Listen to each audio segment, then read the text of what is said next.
Speriamo che la nostra azione sia dettata soltanto da quello che leggiamo dai giornali. Abbiamo saputo dalle organizzazioni, dai tanti cittadini europei che vivono, oggi ho incontrato la signora Mata, un'altra cittadina europea che chiede di avere la cittadinanza britannica, perché so, mi hanno detto alcuni amici che l'ambasciata in Italia si sta dando da fare in questa direzione, però purtroppo i problemi noi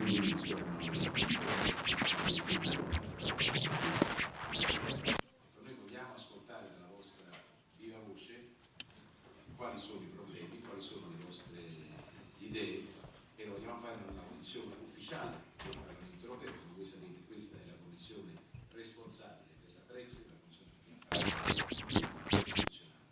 Quindi dopo i vostri interventi ci saranno delle domande che verranno formulate dai parlamentari europei, e voi darete risposte che ritenete opportune. Quindi io direi di iniziare subito con l'intervento del signor Luigi Scarlatti, l'organizzazione del Presidente del 3 Millions is an organization for the EU 27 citizens in the UK. Signor Scarlatti,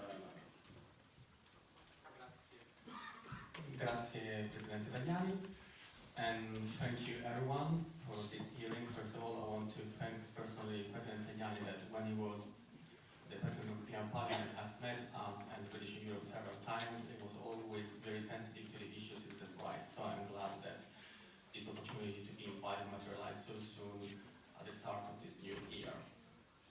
And I'll be speaking about a few issues that we are currently in the UK, but although I'm European and I think I understood the true sentiment of being European since Brexit, I have to say that I'm going to be quite harsh today because I feel that European Union, despite the nice words that have been always been saying, could do more, could do more. We could really turn these words into action. I remember the first important hearing I attended, representing the 3 million, was in April 2017 or 18, when Verhofstadt, the president of Brexit Group, had invited the Home Office to present the settled status here in the European Parliament. And I wasn't allowed to stay after my presentation about the issues that we already foresee about settled status. I was invited left because the Home Office did not want me to stay.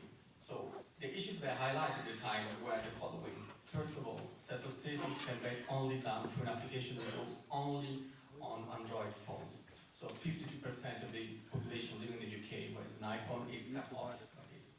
Settled status is done by secondary legislation. It means that it doesn't have to go through the scrutiny of the Parliament, and they can change and tweak the rules whenever they want. There is an issue with data protection, because we need to submit our data protection to third-party organizations, and the Home Office refused to communicate with these third-party organizations. What happened after this hearing? After I spoke, I had lots of questions, lots of sympathy by the MEPs presented there, and this happened just a few weeks after the Windrush scandal, so there was still a heated discussion in the UK, and the Home Office guaranteed we're not going to repeat the Windrush scandal. Don't worry, we'll change the narrative and approach of the Home Office, and we warned you that the hostile environment that was implemented previously by Theresa May may happen again if we don't look this carefully and if we don't watch it carefully. So, time has gone, and what happens is the following. The application only works for Android phones and will never work for the iPhones, regardless of what the Home Office says. So still 52% of the populations have not access to this. It works only on Android of the latest generations, meaning that not all the owners of an Android phone can apply for settled status. It's in secondary legislation, so no primary legislation, no parliamentary scrutiny. There's still an issue of data protection because we still don't know what are these third-party organizations to which we're giving the data. And now let's give some info about the facts, because we're not just activists that come here to the European Parliament discussing about the high system and the high values of the European citizenship. We are activists that we are on the ground helping citizens already to do application for settled status. Personally myself, I think I've done something like 300 applications, helping mostly vulnerable and elderly citizens. So let me tell you this story. Lots of Europeans, Italians, Polish, Germans, Dutch, came pre-1973. They came prior to the UK entered the European Union. They came without freedom of movement. They were subject to the restrictive law or UK immigration law. Those people are the ones that paradoxically have been most affected by settled status, because 60% of the time I've done application for them to help them, because you can't expect someone who is 85, 86, 82 to be fully digitalized, or to ask someone else to borrow an Android phone, as the Home Office said 2 years ago at the hearing.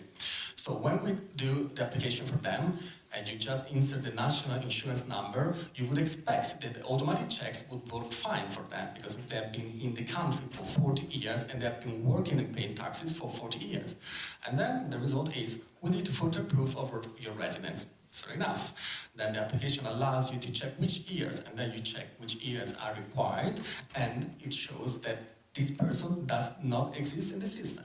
So an elderly people who came here prior to 1973, subject to UK immigration law, and was already given the right to stay in the UK, after 40 years of working in that country, is the one that must provide further proof of residence, meaning stress, because some of them don't have this proof of residence, like bank statements or utility bills, and they need to go and source for them. And I witnesses examples like of people trying 3-4 times to upload the right evidence. Once it was asked, okay, you can upload annual bank summary. We apply annual bank summaries, and the reply from the office is, well, this is not enough because there are no transactions, so I cannot prove that you're living here. Seriously? So we're supposed to look after the vulnerable people, the elderly, they are the ones that are most damaged, without considering the plenty of times people who have applied and have been resident in the UK for far more than 5 years and have been offered pre-settled status because the automatic checks do not work.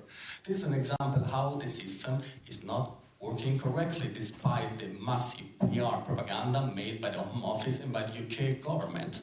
And I think we have roughly 1,500,000 people who have applied for the settled status, and so technically they should hit the target of having 3.2 million European citizens apply by the end of December 2020, if no deal, or June 2021. Well, let me give you some figures. As President Tajani said, probably we are more than 3.2 millions.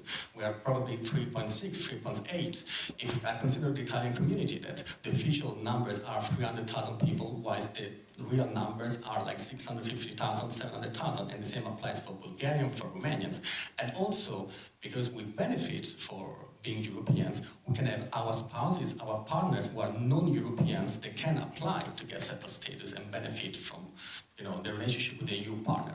So I think we go beyond probably the 4 million people. How come they can manage to process all these applications in time, considering that there is a backlog of at least 189,000 people of applications that still have not been processed? And you need to consider that we have a current government in the UK that sometimes, when it speaks, doesn't really think to the consequences of the actions. So when Priti Patel, the Minister of Immigration, or the Home Office, made an announcement that regardless of what happened on the 31st of October, we will be ending freedom of movement, then panic started among plenty of EU citizens. Everyone was rushing to do an application before the 31st of October. Sorry, è possibile parlare più lentamente per il termine, grazie. So we need to do a rushed applications before the 31st of October. And what happens with employers? How can an employer know after the 31st of October, if there is no deal, whether you have the right to stay or not? Because we can't differentiate. And this lack of proper information will generate, in the long term, what we call a windrush on steroids. Now, let me go, after this short introduction, about all the issues that we're witnessing with the settled state. Let me go to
effectively from 26th of March this year.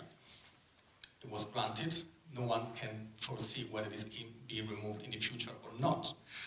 Also, the instruments, a statutory instrument to remove treated rights from the EU, EFTA, Swiss and Turkish citizens. The instrument seeks to ensure that people and businesses benefiting from directly effective rights of establishment and free movement of services do not continue to have these rights in the UK in a no-deal scenario.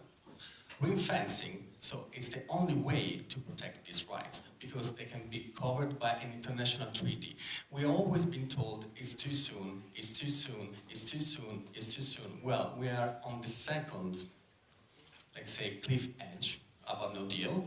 The 31st of October is the next deadline. We don't know whether an extension will be asked by the UK government because I think you're all aware of the current state of affairs and how this government is behaving.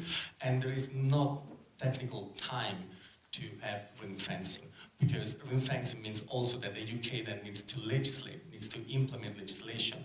So if an extension is granted, and it's after having been asked, we really would like to see a commitment from this parliament, but also from the Commission, in dealing with this issue, not after no deal with 27 bilateral negotiations between the UK and the 27 member states, but by enforcing ring fencing from the very beginning. I remember when we met Michel Barnier on the 19th of July, with a cross-party delegation led by the Conservative MP Alberto Costa, I made this example to him. If we leave it to after Brexit Day, it's like if we're having a ship which is sinking, we have lifeboats in this ship, and the lifeboats in this ship is the withdrawal agreement, the sections about citizens' rights. And instead of using these lifeboats that we have by ring fencing them, we are waiting for 27 different boats approaching the ship and trying to rescue. But we don't know at which time these 27 different boats will come and what they will offer.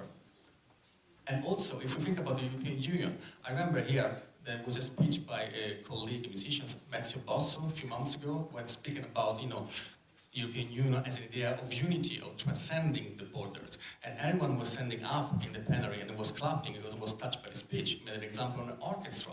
An orchestra is made of players by different nationalities, different nations, different sections. But then when we play, we are a union, we're an orchestra. So this union, why does want to delegate after, if there is no deal, to 27 member states to negotiate our rights instead of acting as a union, go beyond, make the effort, going forward, being progressive as the European Union has always been, in ring fencing and protecting our rights, how challenging it might be.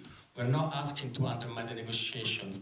We're just asking, if there is no deal, the only way to truly protect our rights and keep the same existing rights is by ring fencing them.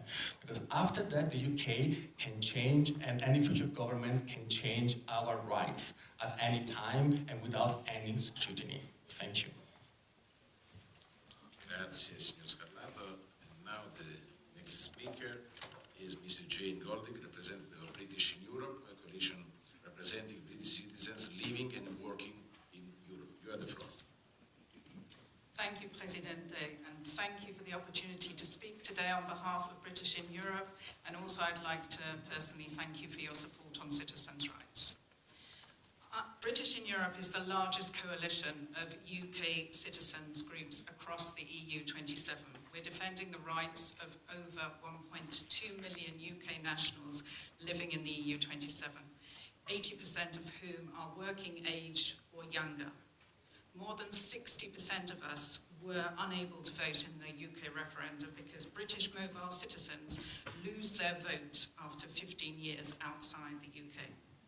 Together with our friends, the 3 million living in the UK, we make up nearly 1/3 of all EU citizens who fully use their right of free movement. 5 million of only 17 million who fully use their rights of free movement.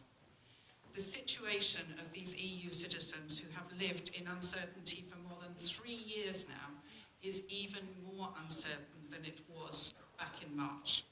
With 23 days to go until the 31st of October, the UK is in the throes of a constitutional crisis, and there is no clarity whether there will be a deal or not.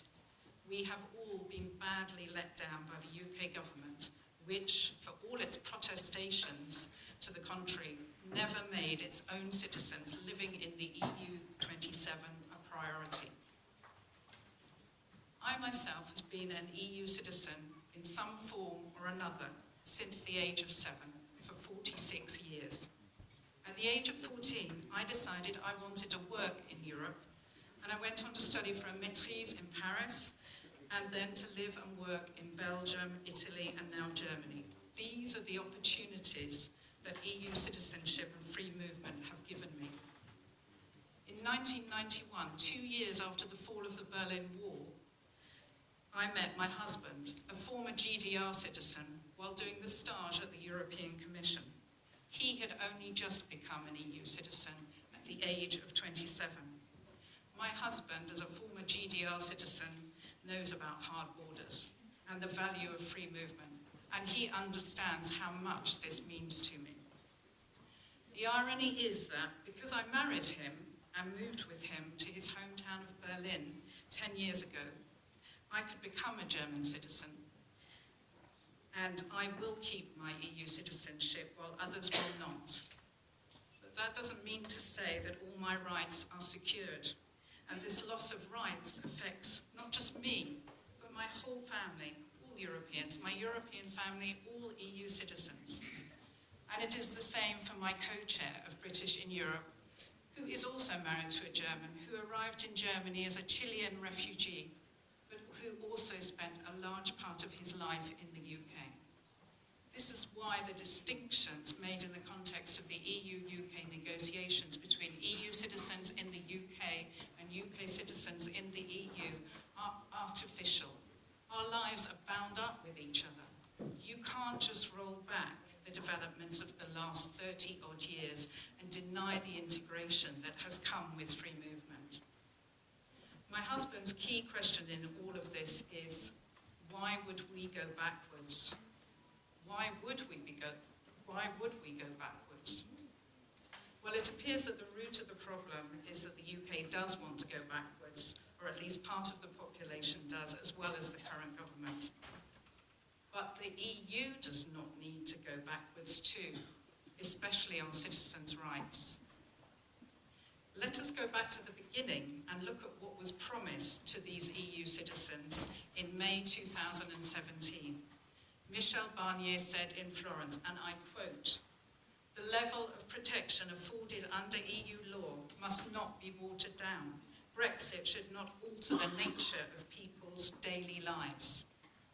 The essential principles on citizens' rights in June 2017 said, "The withdrawal agreement should protect the rights of EU 27 citizens, UK nationals, and their family members who at the date of entry into force of the withdrawal agreement have enjoyed rights relating to free movement under union law, as well as rights which are in the process of being obtained, and the rights the enjoyment of which will intervene at a later date." So the starting point was, we will not go backwards and remove rights. Guy Verhofstadt confirmed that last week before the Petty Committee in this Parliament, when he said the starting point of the negotiations was that our rights should continue as before. During the negotiations, however, this was watered down to the concept that citizens should be able to continue their lives broadly as before and with protection limited to existing life choices, I quote. As Guy Verhofstadt also said last week, when talking about UK settled status, broadly as before does not mean the same. We agree with him. Moreover, the 3 million and British in Europe also have pointed out many times, including in this place, that life choices are made on the basis of rights, not vice versa, and that it was the rights that should be protected and not some sort of lifestyle choice. So we were already going backwards, and some rights were to be removed for both groups. Now we have unfortunately reached the point where, if there is no deal, those EU rights deriving from EU law, which the EU said it would protect, would evaporate at EU level.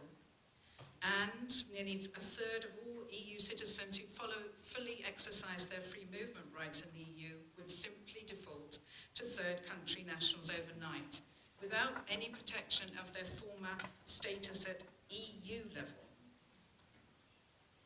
British citizens in the EU will lose all of their EU citizenship rights, while EU citizens in the UK will lose those rights that they have exercised in the UK. Now that is going backwards. Note that I say at EU level and EU rights. No deal is a disaster for British in Europe and the 3 million, as there will be 28 unilateral national solutions for the 5 million citizens most directly affected by Brexit. Their status will be dependent on where they live. In other words, not an EU solution at all. Instead, the EU has outsourced the problem of UK citizens' rights to the EU 27, encouraging the EU 27 to be generous with varying degrees of success, while EU 27 citizens will have to rely on a UK national solution. And for both groups, there will be no protection of an international treaty, and important reciprocal issues such as pensions and healthcare, as well as recognition of qualifications, will simply not be covered. Neither will there be clear adherence to the principles of non-discrimination or equal treatment, both covered by the citizens' rights part of the withdrawal agreement. As my colleague Dimitri Scarlata has very aptly suggested, it really is like being on a sinking ship with lifeboats, ignoring the lifeboats and waiting instead for 28 different rescue boats with different rescue plans to arrive. We recognise, of course, fully that the EU has several dilemmas. First, it has 5 million convinced Europeans who have exercised their EU citizenship rights, activated and owned them. In short, claim them as individual rights. But the law has not moved with the reality of citizens owning their EU citizenship as an individual right, because EU citizenship is still dependent on the relationship between states and state membership of the Union. Of course, we recognise the EU needs to protect the integrity of the internal market and the 4 freedoms in the context of its negotiations with the UK.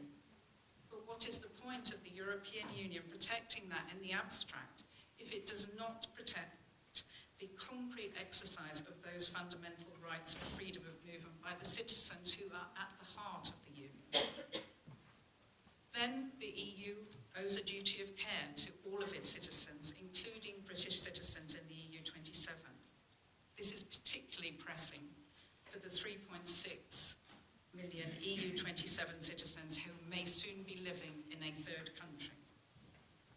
At the same time, a new commission is due to take office under the banner of a union that strives for more and with the pledge to listen to the people of Europe and strengthen our democracy. And of itself, the idea of a European way of life that is about shared values and principles, including the rule of law and fundamental rights, is positive, as well as the idea that aspirations for Europe evolve from generation to generation. We would then thus ask President-elect van der Leyen to listen to 5 million of the people of Europe and their families when we say that we are about to go backwards. The EU is missing an unprecedented opportunity to show that Europe goes beyond the national. It is missing an unprecedented opportunity to show that fundamental rights of EU citizens matter. And it is missing the opportunity to recognise that not only the aspirations that we have for Europe, but also our aspirations about EU citizenship have evolved. So what can be done? Mr. Verhofstadt said last week that the best way to deal with this problem is ring fencing that is not ring fencing, unilateral engagements from both sides rather than a deal, where the UK states that even in the case of no deal, it will guarantee the rights set out in the withdrawal agreement and implement them more favourably than it has offered to date, and that the 27 will pledge unilaterally to do exactly the same. If that really is the most to which the EU can aspire, then certainly the unilateral offers need improvement. But let's be clear that this isn't really ring fencing or protecting the EU rights we have acquired and exercised at all. It still doesn't solve the fundamental issue that in a no-deal situation, the solution being proposed is that our EU rights evaporate effectively, and the problem is outsourced to 28 different countries with no protection at EU level. Mr. Verhofstadt recognised that himself when he said, with respect to settled status, that in a no-deal situation there would be no legal protection based on an international agreement. And the UK could unilaterally change the system, even if EU citizens have acquired settled status. The same would, of course, be true for the EU 27 and the status of British citizens in their countries. But we have been told, of course, that ring fencing is impossible and that this reciprocal unilateral engagement approach is the only way to avoid an inflation of mini-deals, which is simply a way for the UK to pick and choose its advantages in its future relationship with the EU. First citizens, and then it will be other areas such as transport, fish, etc. But this ignores three important facts. First, this is not about an advantage for the UK because both sides have a mutual interest in securing the rights of their citizens. Second, with respect, transport and fish were not the stated first priority in the negotiations. Third, if the UK seeks further mini-deals, all the EU has to do is to say no. We do not yet know what will happen by the 31st of October, but this situation of uncertainty for citizens cannot continue. Again, anxiety levels are rising as we face a cliff edge. If an Article 50 extension is agreed, citizens need the EU to commit to EU-level ring fencing as soon as the extension commences, and that must be an EU-wide solution. This is because ring fencing at the last moment is impossible, as it would require UK-EU agreement on it, ratification by the British and European parliaments, and legislation implementing it to be passed in the UK Parliament before it can ratify. And all of this has to take place before exit day. And it cannot be done after Brexit, and thus outside the scope of Article 50, because ratification through 27 national parliaments would then be required. So British in Europe and the 3 million, my colleagues, are not asking for anything to be renegotiated, but we are asking for what was already agreed for both sets of citizens to be saved rather than shredded. These children of the European project look to you to recognise the duty of care that the EU owes to them. They call on you to recognise how urgently you need to protect 5 million of your most committed citizens, including young British adults who have grown up in other countries and are truly becoming citizens of nowhere in some cases, where they cannot easily apply for citizenship in their host country. Above all, please don't let down 5 million of the only 17 million EU citizens who have used their free movement rights and penalise them for being committed Europeans. If you do, you will not only undermine their belief in the European project, but that of future generations as well. Thank you. Thank you very much, Mrs. Golding.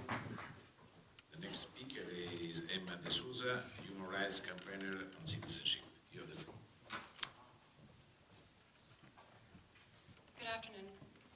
Firstly, I'd like to thank the committee and the President for having me here today and for the opportunity to speak on issues around Northern Ireland. The Good Friday Agreement recognises Northern Ireland birthrights to be Irish or British or both. This is a treaty-based duty on both states. The interface with related provisions on equality and priority of esteem means that the birthright to be British or Irish or both is meant to result in equality of treatment regardless of that choice. I'm here today as an Irish citizen. Here is my passport. It is the only passport I've ever held. I am Irish by birth, by law, and by virtue of an international peace treaty, the Good Friday Agreement. As an Irish citizen, I am told repeatedly that I will remain an EU citizen in all circumstances, that our EU rights as EU citizens will be protected in any Brexit scenario, but in policy, on paper, and in practice, whilst in the United Kingdom, the opposite is true, due to an implementation failure and legislative gaps that are being exposed as a result of Brexit. I'm here today to discuss citizens' rights in the context of Brexit, and I'm going to do so by covering three main themes. Firstly, rights that are under threat. Secondly, the effect of Brexit on the Good Friday Agreement. And thirdly, the British government's interaction with these themes. Firstly, rights that are under threat. Irish citizens maintain EU citizenship and rights like basic freedom of movement in the EU. Most other EU rights, opportunities and benefits are not automatically retained after Brexit, but require specific arrangements, such as political rights to return MEPs, rights to cross-border health and education, rights to be joined by family members. Some of these rights are already today being denied to Irish citizens in Northern Ireland. Uniquely, we are to be among the only EU citizens in the United Kingdom who cannot access both family reunification rights and the EU settlement scheme. The EU settlement scheme, the British government's enactment of the Citizens' Rights Chapter of the Withdrawal Agreement, is not just a right to residency in the United Kingdom, but a kind of legal security blanket. Irish citizens are advised that they do not need to apply, but can do so if they wish, and they're advised that they don't need to apply because of the common travel area. However, the common travel area is not legally enforceable. At present, there is no legal basis for an Irish citizen to enter the United Kingdom from outside the common travel area. The law that we've been entering under is EU law. There is a bill in Westminster to remedy that particular gap, but that bill has been stalled, and there is no indication that it will be returning to the House of Commons, and we still do not know how an Irish citizen would return to Belfast from, say, France on the 1st of November. The Common Travel Area remains a political agreement, one that is subject to the whims of the British government, a government that shows little to no regard for rights. And all attempts to talk up the framework of the Common Travel Area has amounted to very little. The reciprocal rights of the Common Travel Area is not being put into a legal framework to ensure equality of treatment for Irish citizens. Irish citizens are not fully protected from deportation, for example. I've seen an Irish citizen in Northern Ireland be told they have no right to remain in Belfast where they were born. I've seen Irish citizens be told that they can't be Irish if born in Northern Ireland, that their Irish citizen child isn't settled in the United Kingdom. The direction of travel from the UK government says that you only have the right to remain in the UK by virtue of being considered a British citizen, which in itself goes completely against the right to be Irish or British or both under the Good Friday Agreement. As a result of the lack of legislative certainty for Irish citizens in the UK, many are availing of the EU settlement scheme, as we have seen from figures, but not those in Northern Ireland. The British Home Office has instated a policy that Irish citizens born in the Republic of Ireland can access this scheme, while Irish citizens born in the north of Ireland cannot, creating two tiers of Irish citizens in the United Kingdom. This policy is based on the automatic conferral of British citizenship on all the people of Northern Ireland. The government is seeking to rewrite a key provision of the Good Friday Agreement in order to block our rights, and I would say for convenience. It is no doubt difficult for this government to accept that there's 1.8 million people in Northern Ireland with a birthright to Irish citizenship, and through that EU rights and entitlements. A Brexit do-or-die government is not interested in protecting these rights. I have personally been embroiled in a 4-year legal battle with the British government over my rights, both under the Good Friday Agreement and as an EU citizen. The agreement provides us with the right to identify and be accepted as Irish or British or both as we so choose. So you can imagine my confusion when the British government denied my husband's application for an EU residence card on the basis that I was considered automatically British, having been born in Northern Ireland. I was advised by the Department, the Home Office, that I could only access my rights as an EU citizen, as an Irish citizen, if I first renounced this unclaimed British citizenship. This process would involve me, an Irish citizen who has never held a British passport, to first accept that I am British, declare myself as British, and renounce being British, all for a hefty fee, and would remove my freedom of movement for 6 months, and afterwards I could then be deported from my home. The Good Friday Agreement does not state that the people of Northern Ireland are British. It states that we have a choice to be Irish or British or both.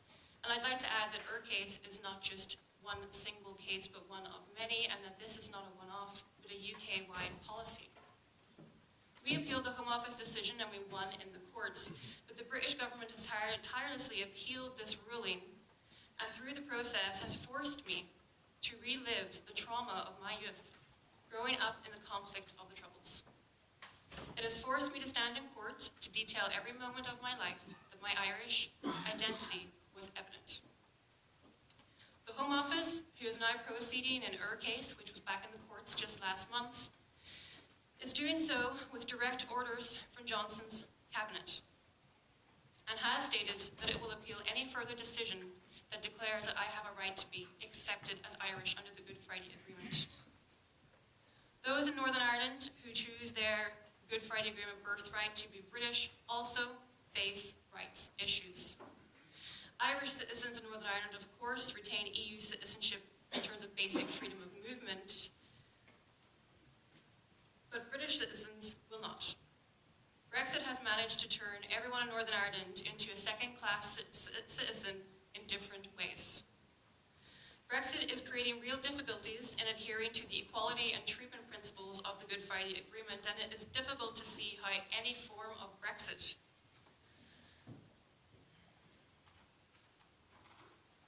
can comply with the equality and principle of consent in Northern Ireland.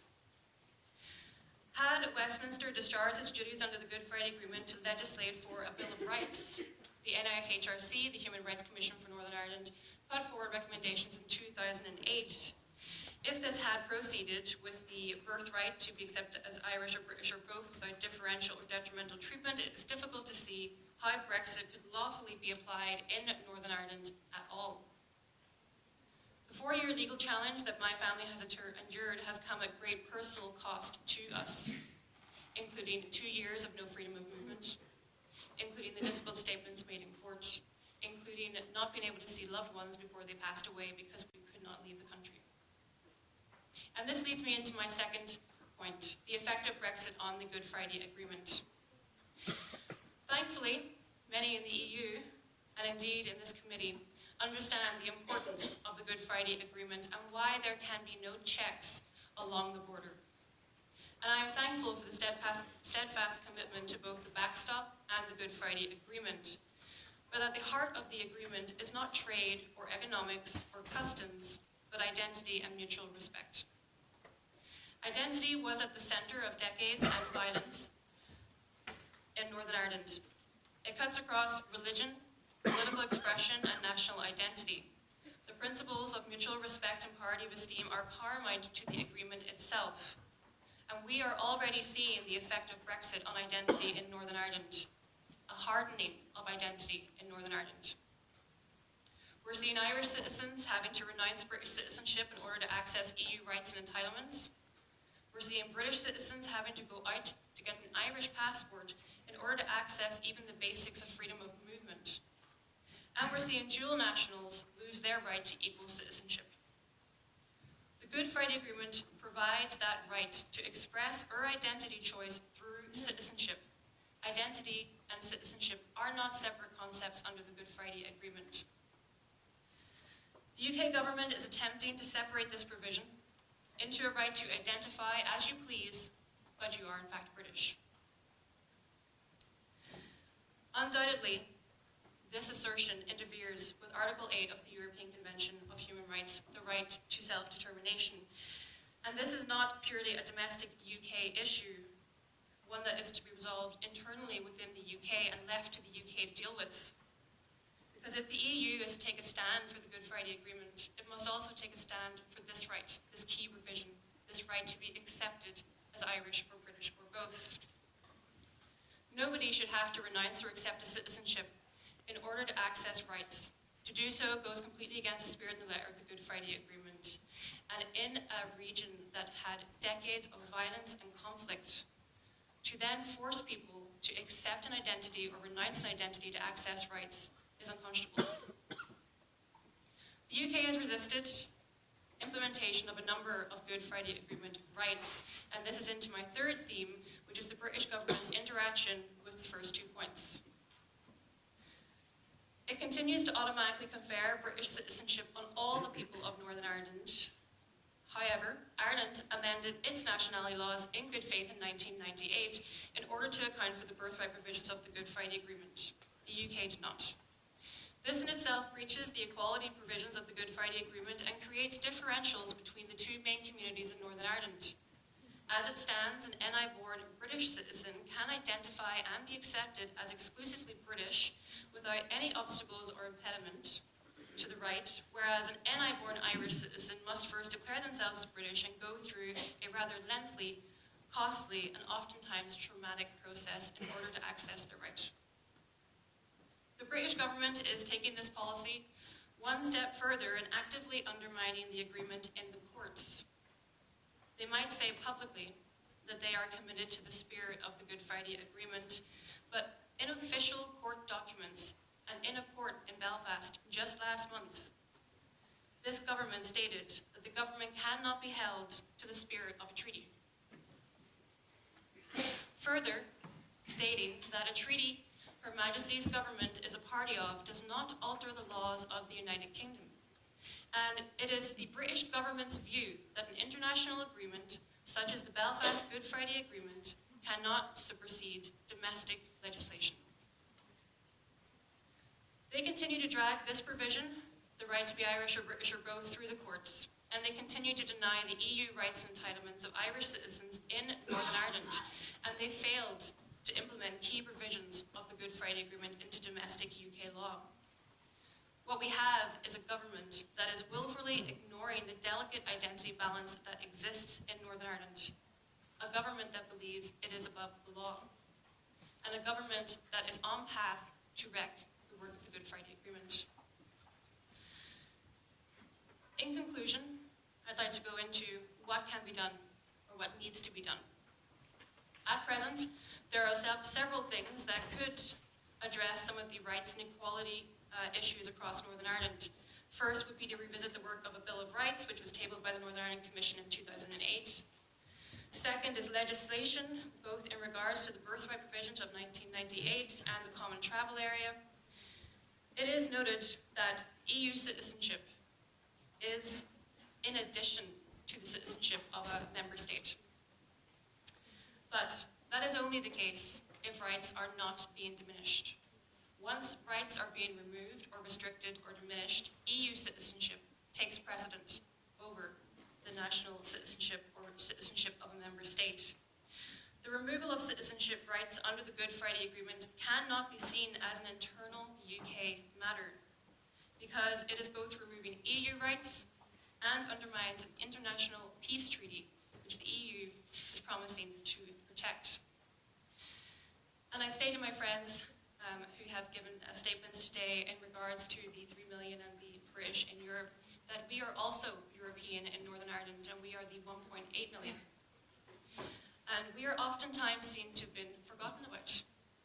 But we are also losing our EU rights and entitlements, and we did not vote for Brexit, we voted to remain, and we are losing these rights against our will. With this in mind, I'd like to ask the committee for an emergency resolution to maintain EU citizenship for all the people of Northern Ireland. This will not resolve the outstanding issues with the British government's interference with the Good Friday Agreement, but it will go some way to addressing the inequality gap in Northern Ireland, and I believe it is within the EU's purview to do this. That in itself, an emergency resolution that would allow EU citizenship to be granted to both British and Irish, or both, in Northern Ireland, would at least stop British citizens in Northern Ireland from being forced into going out to get an Irish passport in order to access the same rights as their neighbours. And I think that that needs to be addressed, the fact that there has to be equality between all the communities of Northern Ireland.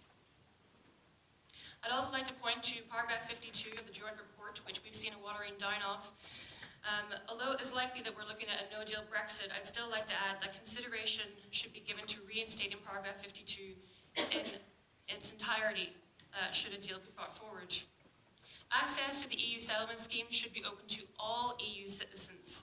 The continued denial of one group of Irish citizens in the United Kingdom from accessing the scheme cannot be accepted. We need assistance in pushing for legally binding solutions that protect the identity balance of Northern Ireland, because that identity balance is what maintains peace. And we need resolutions that are going to recognise that there can be no detrimental or differential treatment between the two communities. And we need support. The Good Friday Agreement was hard won and is being torn apart by the British government. If they are successful in our case, what next? What provision of the Good Friday Agreement will they then seek to undermine and take apart through the courts? They are no longer an honest broker, and they are not acting in the interests of the people of Northern Ireland. And I'm going to close today with a quote from Bill Clinton back in 1998 during the peace talks. There may be those who seek to undermine this great achievement. All of the parties and all of us must stand shoulder to shoulder to defy any such appeal. Thank you. Thank you very much, Mrs. De Souza. Before this meeting of AFCO, I met in my office Mrs. Anna Amato. Born in Italy, she lives in the UK from the beginning. Now, she asked to have also the second passport. It's not easy because the British authorities refused his proposal. I think it's interesting for us to know his history. Mrs. Amato, with a short speech in 3 minutes, it's important. She speaks better in English than in Italian. I haven't prepared a speech. It's not political. This is a personal experience. I'm a casualty of what's happening. I'm the proud daughter of an Italian immigrant family. I was brought to England when I was 18 months old. My parents worked, sacrificed. This is pre-Europe, and my mum and dad, they had passport, they had a work permit. When I was 11 years old, the UK went into the EU. I was 11 years old, and at that time I was told, we're all equal citizens, we're all EU citizens, you don't have to do anything, we're all the same. So I've never experienced feeling different in my life, never feeling different. I've always felt British, because British isn't just a passport, okay? It's a feeling. 18 months old, I had all my firsts in the UK. I went to school, I went to university, I worked, I got married, I had children. I lived a normal life like everyone else. Then one day, someone decided that they would take my rights away, overnight, okay? The referendum happened, I had no vote, I had no say. I had no voice in my future. People decided what they were going to do with me, with no say. But that was okay, because I was promised nothing would change for me. Nothing would change for people like me. So I was fine, everything was great. I'm not a political person. This isn't political for me, this is a human. I am the casualty of what's happening now, not the victim. There's a difference. I do not just accept to apply for permission to settle in my own country, to prove that I have a right to live in my own home. I will not do that, because that is my only voice. That's the only thing I have left, that everything has been taken away from me. Okay? Because I've always felt the same. Suddenly, I'm being singled out as someone who doesn't deserve this. You don't deserve to have your pension. You don't deserve medical care anymore. You have to prove to have your right to be here, to live in your own country, in a home that you've worked for and paid for, in a home that you've built your family in, you've loved, you've nurtured. And then suddenly one day, someone knocks on your door and says, you have to prove that you deserve to be in your own home, to live here. How is that acceptable? That is not acceptable. It's not acceptable. We're human beings. We're not tick boxes to be treated like we're nothing. That we've... Overnight, I became a second-class citizen without anybody asking me what I thought, what I felt. I've become a non-person. Then, because of this, I thought, okay, I'll apply for citizenship, you know? I'll accept the system. If you want, this is what I'll do. I want to be the same as my husband. I want to be the same as my children who are British. I don't want to stand in different queues in an airport. I don't want to be singled out and stopped like I have been. So I thought, okay, I will ring the Home Office and I'll say, please, what do I have to do? I want citizenship. Okay, what's your name? My name is Anna Amato. Oh, sorry, you're not a resident. We can't see you on our records. You are not a resident in this country. I'm not a resident in my own country that I've paid in, or everything. I've done everything in this country. I've never lived anywhere else. I've never lived outside of my own city of Bristol. Never lived anywhere else. All of a sudden, you're not a resident here. Well, where have I been all these years? You don't exist on our records. And to be told that is so humiliating, is so disrespectful. After everything you've done in this country, everything you've achieved, I've always felt protected within our union. I am the child. If they call this the analogy of the divorce, I'm the child of the divorce. How am I being treated? How are my needs and that compassion I'm the consequence of what's happening. How am I being respected? How am I being recognized by anybody? We're just pawns to be used in this, and it's not acceptable.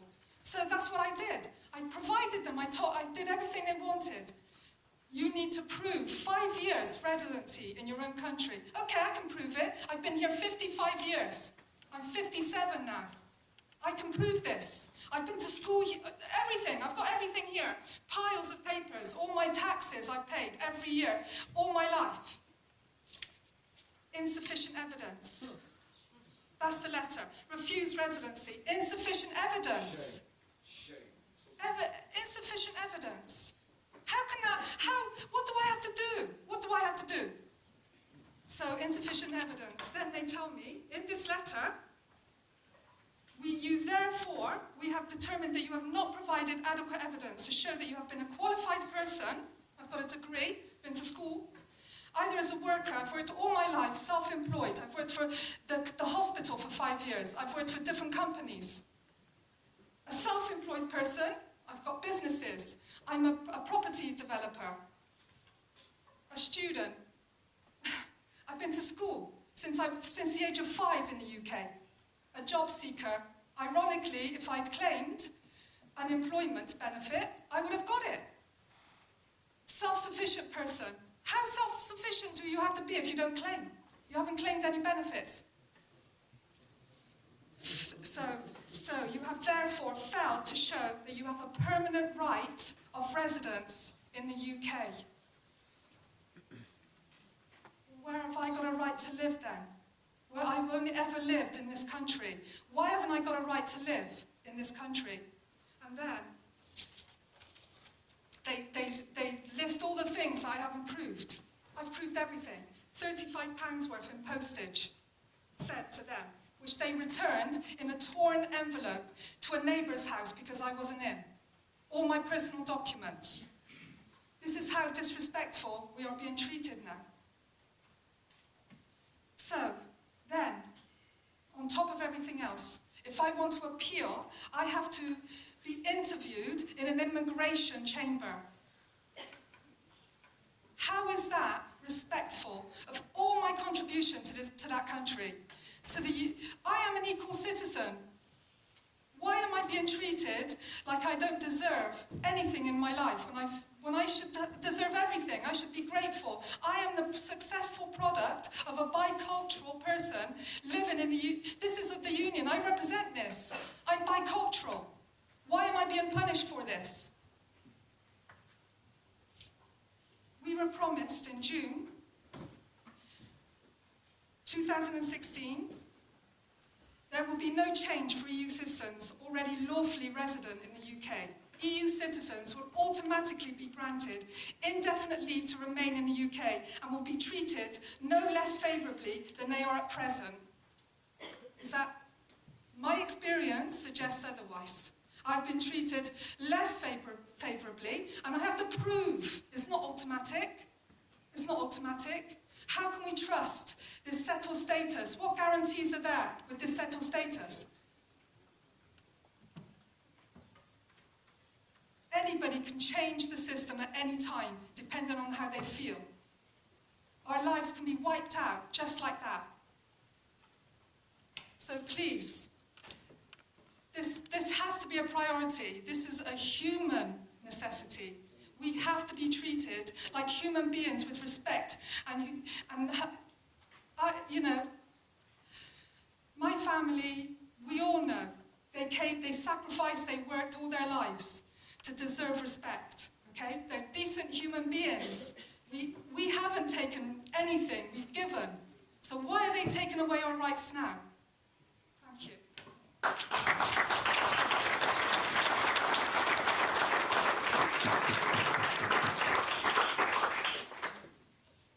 Thank you very much, Mrs. Amato, grazie assai per averci raccontato la sua storia che è finita su tutte le pagine dei giornali italiani, credo anche di molti giornali europei. Now we start with the debate, question and answer.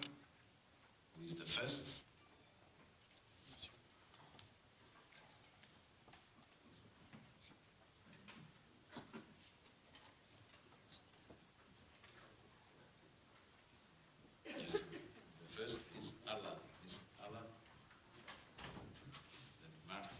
Merci, Monsieur le Président. Je suis en fait Christian Allard, nouveau député européen, qui ne représente pas la France, mais qui représente l'Écosse, en Grande-Bretagne. Et je suis un des 3 millions. Je suis un de ceux à qui on demande de faire une demande, pour savoir si nous pouvons rester chez nous. Let me keep on in English. I might be French, but I feel very much Scottish all through and through. And I've given so much to Scotland, and Scotland gave me so much. One of the things is to be elected here in the European Parliament to represent Scotland. I cannot believe that Brexit meant that we are going to have to apply to remain in our own homes. I lived 35 years, more than 35 years in Scotland. I cannot undo my life in the UK. I cannot undo my 3 children. I cannot undo my 4 grandchildren. We need to do something.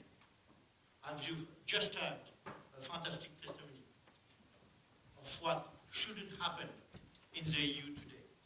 Shouldn't happen to EU citizens.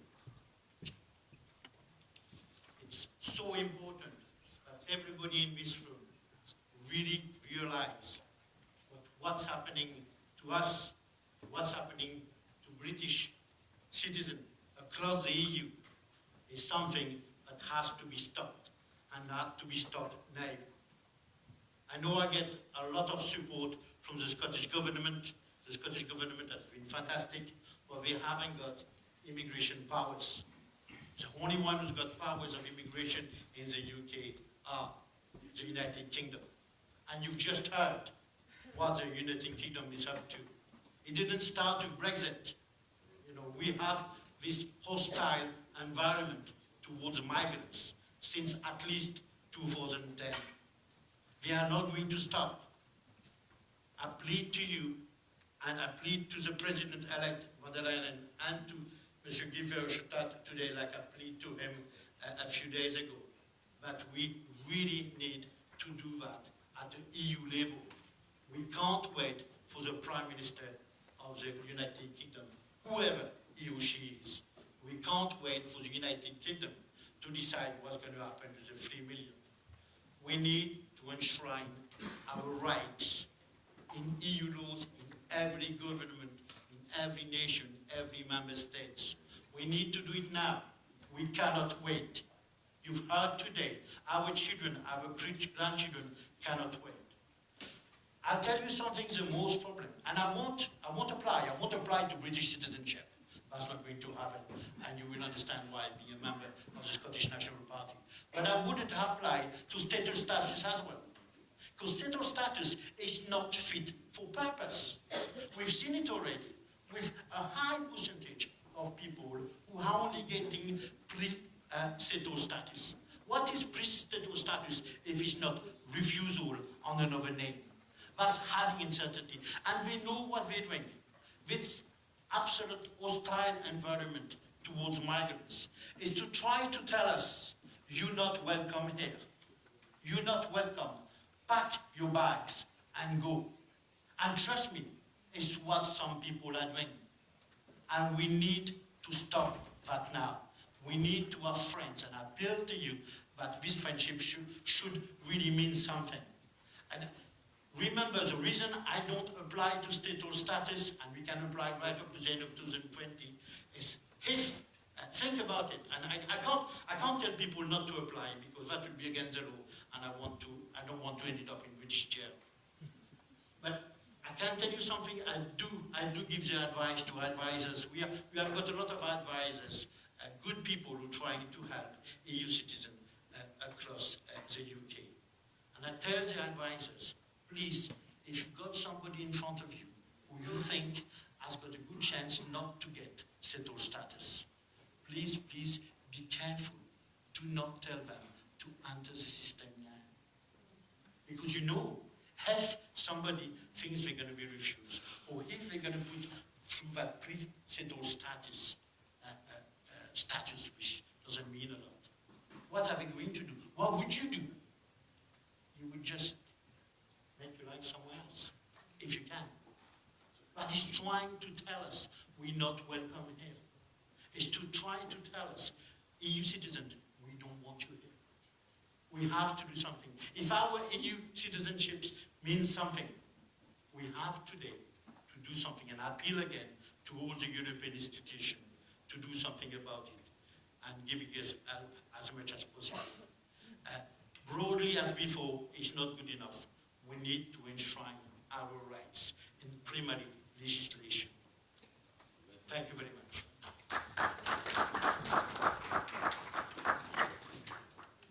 The next speaker, Mrs. Anderson. Well, I think like most of the MEPs here today and the staff members, you couldn't be but touched and affected. Listening to Emma de Souza and the theme Minion and the lady talking about her own case and from originally from Italy, but obviously actually a British citizen. And then it strikes me that it also applies to myself. I hear people talk about the 3 million, and I would ask people, please stop using 3 million.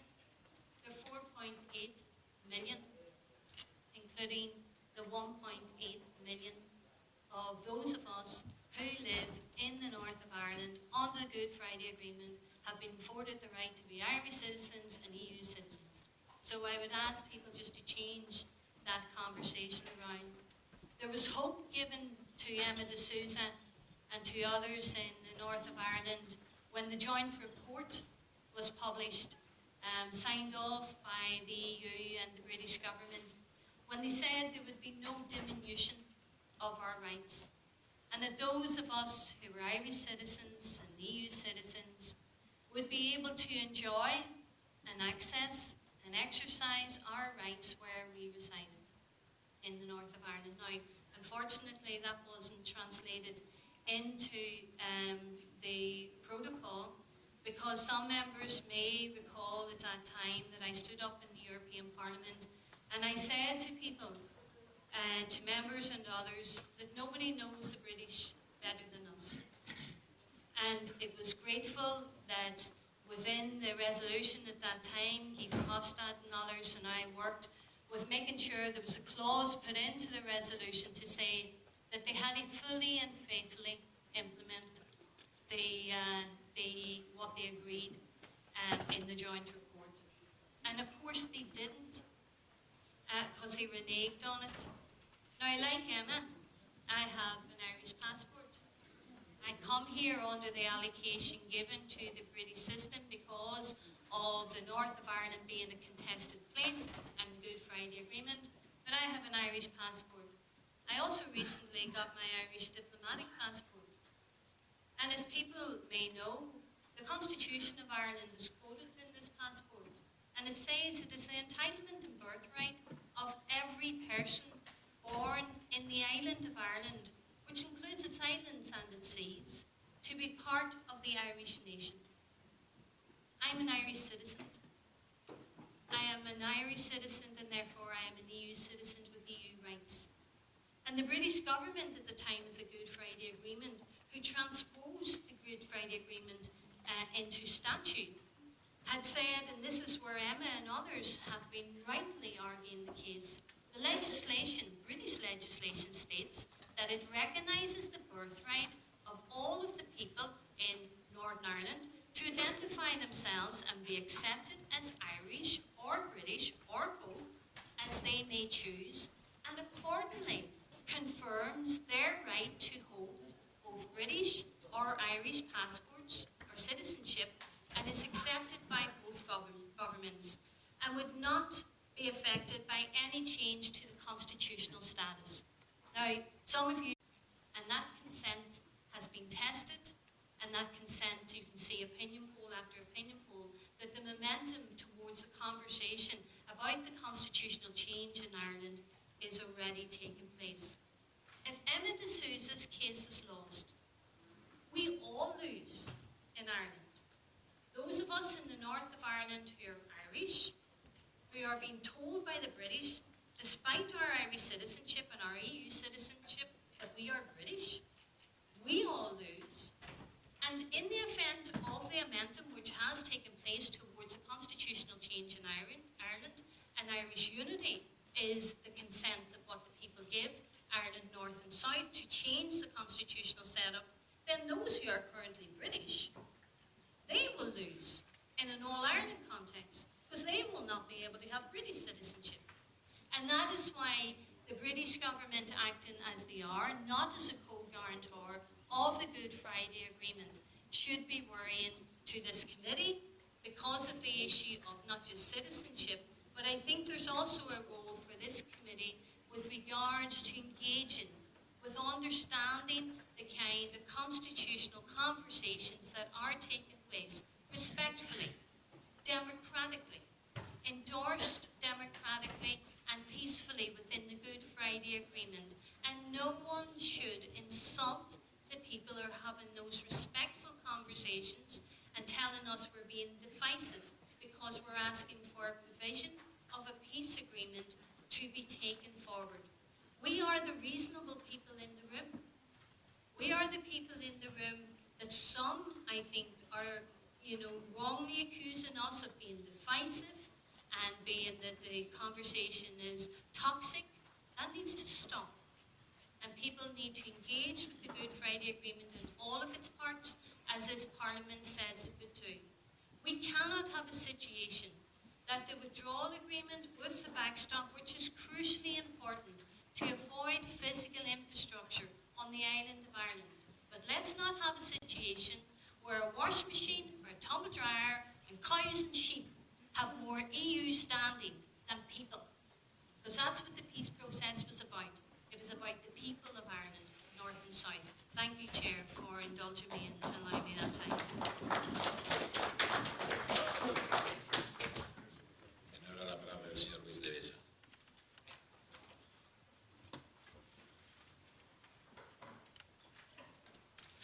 Gracias, presidente. En nombre del Grupo Socialista, en primer lugar, agradecer la presencia de los intervinientes, los ciudadanos que están hoy presentes aquí con nosotros. ¿Tiene un problema con la traducción? Sí, póngaselo. Sí. Ahí la traducción. La señora Mato también. Son testimonios muy conmovedores desde el punto de vista de lo humano, pero también que ponen de relieve las complicaciones de la situación política y de las decisiones políticas o de la decisión política del referéndum del Brexit. Como hemos tenido ocasión de señalar en esta misma comisión durante varias ocasiones, es evidente que al momento de la convocatoria del referéndum del Brexit no parece o no da la sensación que en aquel momento el primer ministro Cameron tuviera en la cabeza el efecto que un resultado en favor de la salida tendría en el acuerdo de Viernes Santo. Esto es algo que no parece que él considerara o le diera mucha importancia, quizás porque pensaba que iba a ganar el referéndum. O en cualquier caso, lo que es evidente es que el acuerdo de Viernes Santo, que por otro lado, como se ha dicho bien por los conciudadanos que nos acompañan, el acuerdo de Viernes Santo impone una obligación clara de que no exista una frontera física entre la República de Irlanda y Irlanda del Norte, pero que también, como se ha dicho, la Unión Europea es garante de ese acuerdo. Por eso la Unión Europea no puede aceptar de ninguna manera las propuestas que últimamente hemos oído del señor Johnson, que con otro nombre establecen controles de distinto tipo y que no garantizan la unidad económica de la isla de Irlanda, que es lo único que puede ser compatible con el acuerdo de Viernes Santo. De ahí que la cuestión de la salvaguarda, ¿no?, del backstop, es tan importante, porque nosotros como Unión Europea tenemos una obligación de garantizar el acuerdo de Viernes Santo. Y por tanto, el mercado interior o la unión aduanera o las dos son las únicas maneras de hacer viable el Brexit respetando el acuerdo de Viernes Santo. Nosotros tenemos que tener eso bien claro. Yo creo que lo tiene muy claro la Comisión, el señor Barnier, nuestros compañeros del grupo director del Brexit, etc. Respecto de la cuestión que plantea la señora Mato, que se ha visto obviamente envuelta en una situación de esquizofrenia burocrática y que otros ciudadanos del Reino Unido se pueden estar viendo en situación similar o muy parecida, es que mientras el Reino Unido siga estando en la Unión Europea, tienen todos sus derechos como ciudadanos de la Unión Europea y, por tanto, deben poder activar todos los mecanismos de protección ante esa situación que ofrece la propia Unión Europea. Y también, por cierto, el sistema del Consejo de Europa, es decir, la Carta Europea de Derechos Fundamentales, el sistema de peticiones del propio Parlamento Europeo y incluso, en un momento dado, si el sistema británico no resuelve por sí mismo la situación en la que se encuentra, acudir al propio Tribunal de Justicia de la Unión Europea. Muchas gracias, señor presidente. Gracias. Tiene la palabra el señor Silva Pereira. Thank you, Chair. To begin with, I would like to welcome our guests and thank them for their informations, for their views, and mostly for their fight, because they are fighting for the rights of citizens, they are fighting for fundamental rights, and we have to thank them a lot for that.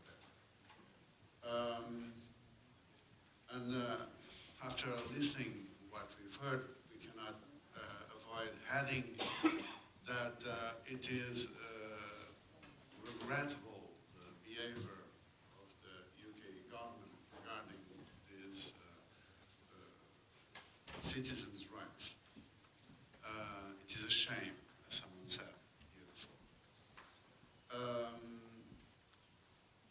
Obviously, we cannot discuss these issues without going back to the fundamental question. When Brexit was discussed, people were told that everything will be fine.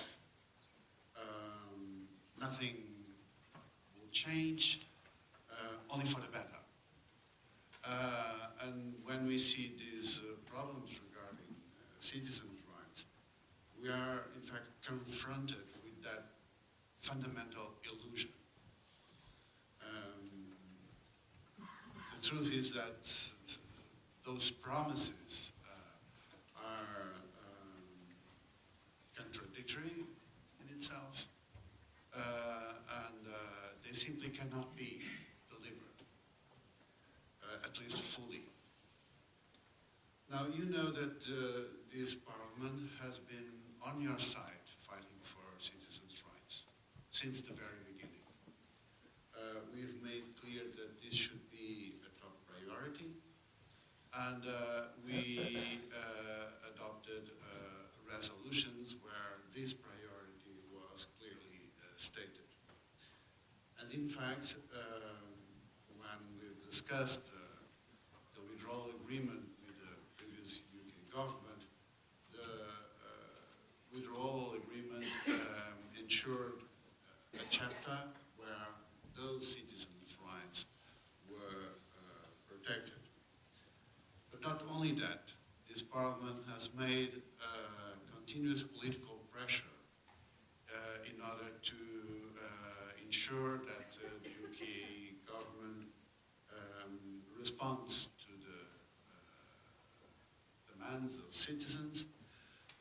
We've been monitoring the practical arrangements, and we've suggested, even in the last resolution that we've adopted in the Parliament, we've suggested different approaches where more automatic mechanisms could be in place in order to make life easier for citizens.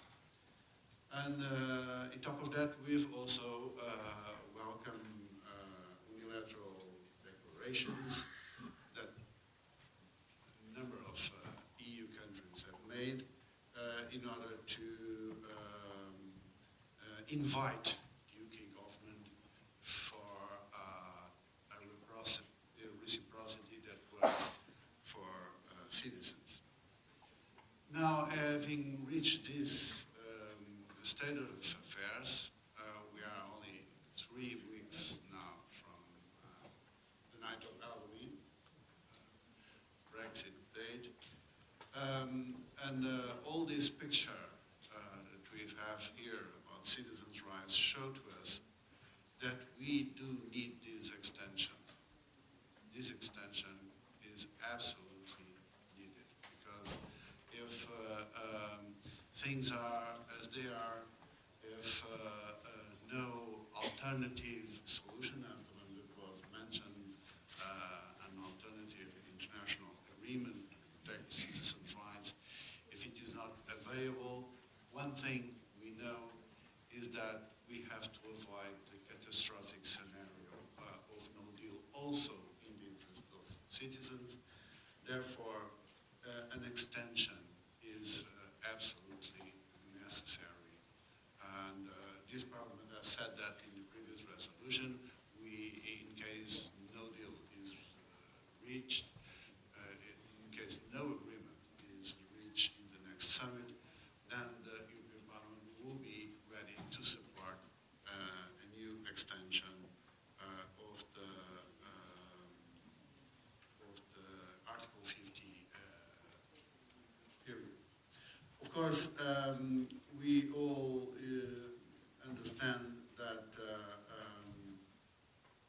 nobody wants to have what I would call an organized no deal. The idea of these multiple mini deals organizing no deal. The fundamental objective that we have is to avoid the catastrophic scenario of no deal. If the British people still wants Brexit, then an orderly Brexit should be organized. But if we come to the unwanted scenario of a no deal, then I agree with you that additional legal instruments in order to protect citizens' rights might be needed. But short term, I believe that our main objective should be avoid no deal, and for that, it seems that an extension of Article 50 is the only option. Thank you. Now Danuta Hübner. Thank you, Chair, very much. Dear friends, I think for all of us, all those meetings from day one, I mean, from the first meeting when you were coming to European Parliament or to individual meetings, telling us your stories, but also making us understand better the challenge. And these meetings were very emotional for us, and I think very important for us, that we are sure that this continues. We continue to be totally open to do everything we can to help with your life choices and decisions that you have made. And thanks to you, actually, from day one, we understood that this nonsense political process called Brexit will have a massive impact on your lives and on the choices that you have made for your families and kids. So that was also an important aspect of our meetings.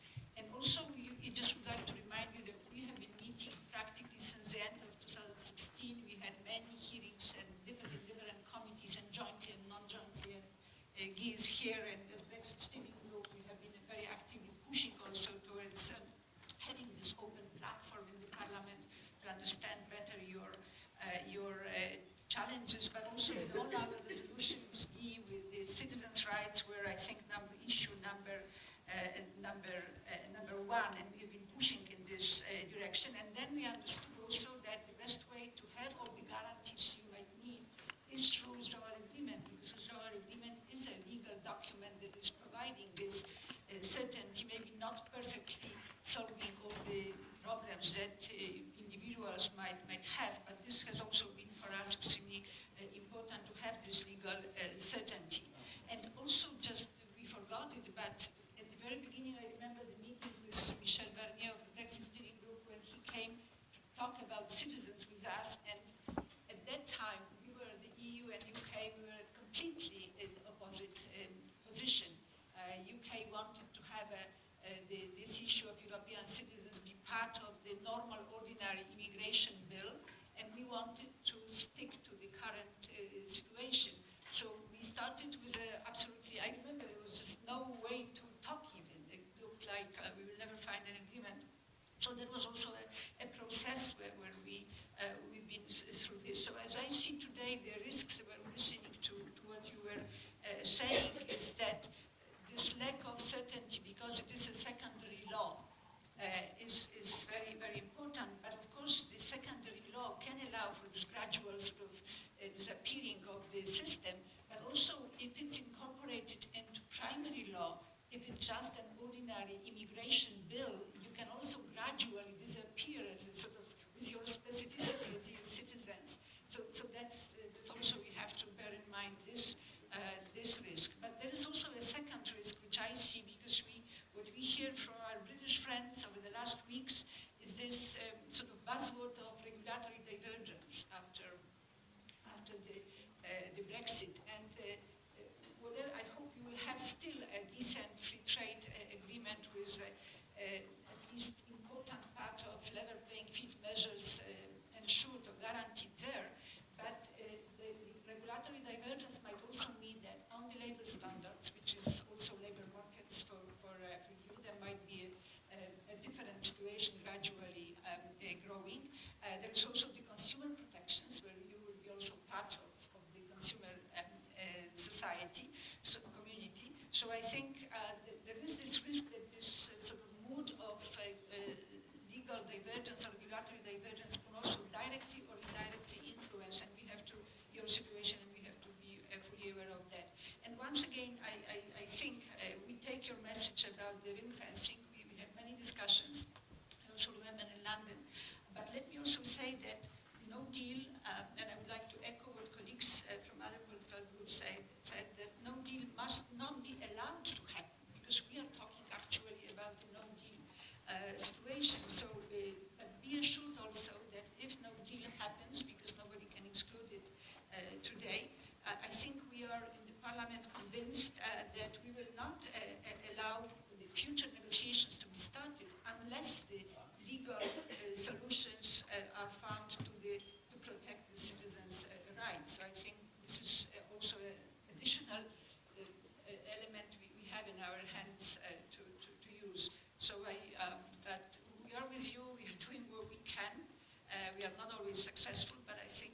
Thank you very much, Chair, and thank you very much for allowing non-members of your committee to speak. I'm the Socialist Coordinator in the Petitions Committee, and I'd like to thank the members of this committee who came to the Petitions Committee last week to address these questions as well with petitioners. And we still, as a Parliament, we still have over 130 petitions which are open related to citizens' concerns related to Brexit. And I think as a Parliament we have a duty of care towards these citizens. Now everybody has given their personal take on these. I won't take too long, but there are in this Parliament we represent the people of Europe and all of the complexities of the lives that people in Europe have as well. I have a Belgian husband, a British-Belgian child. This story of citizens' rights is as much the story of my family as it is the story of the people who've spoken so powerfully, so eloquently and so emotionally today. But ultimately, as a Parliament, we have a duty of care to those citizens who find themselves completely at odds with what's happening, in many cases as a result of a vote where they didn't have a voice or in that process, because either they were EU citizens in the UK or UK citizens outside the EU for longer than 15 years. And I think we have a moral duty towards those people. I think they should be our moral compass about how we deal with Brexit. So my plea would be, because I won't have speaking time, because it's such a select group because of the tightness of the debate who will, but some of you will have speaking time tomorrow in the plenary. There will be a discussion about the preparation of the European Council next week. I hope and I plead with you, please don't be distracted by the infantile and offensive behaviour of those who are elected and those who are unelected but are inside number 10 Downing Street. This is aimed to distract you, is aimed to stir up division, and at a time when it's been decided by the British courts that the Prime Minister has to ask for an extension if there is no resolution by next week. Please don't be distracted by their childish behaviour. That's my first plea. But please relay to the European Council the plea from the citizens' groups that we've heard today. And this isn't just a question about no deal. In the case of no deal, it's catastrophic. In the case of no deal, unilateral positions from both sides won't be enough. We've heard why. There's no jurisdiction in terms of a court to deal with any dispute. There is no non-regression clause, which would mean that there's no protection if a government unilaterally decided to pull back provisions in those unilateral initiatives. Ring fencing is important now, but ring fencing is also important in the case of an extension. It was said explicitly in the evidence that we heard from the citizens' groups, but it hasn't been repeated in some of the interventions from MEPs. So I'd just like to reiterate that point. If an extension is asked for and an extension is granted as a result of no final agreement in the European Council next week, then please push on our behalf as MEPs from the Constitutional Affairs Committee of the Parliament that we call for ring fencing even in the case of an extension. Thank you very much. Thank you very much, Mrs. Keaton-Darling. The door of this committee is every day open for you. And now Mrs. Grappini. Grazie. So sorry, but I speak in my language, in Romania.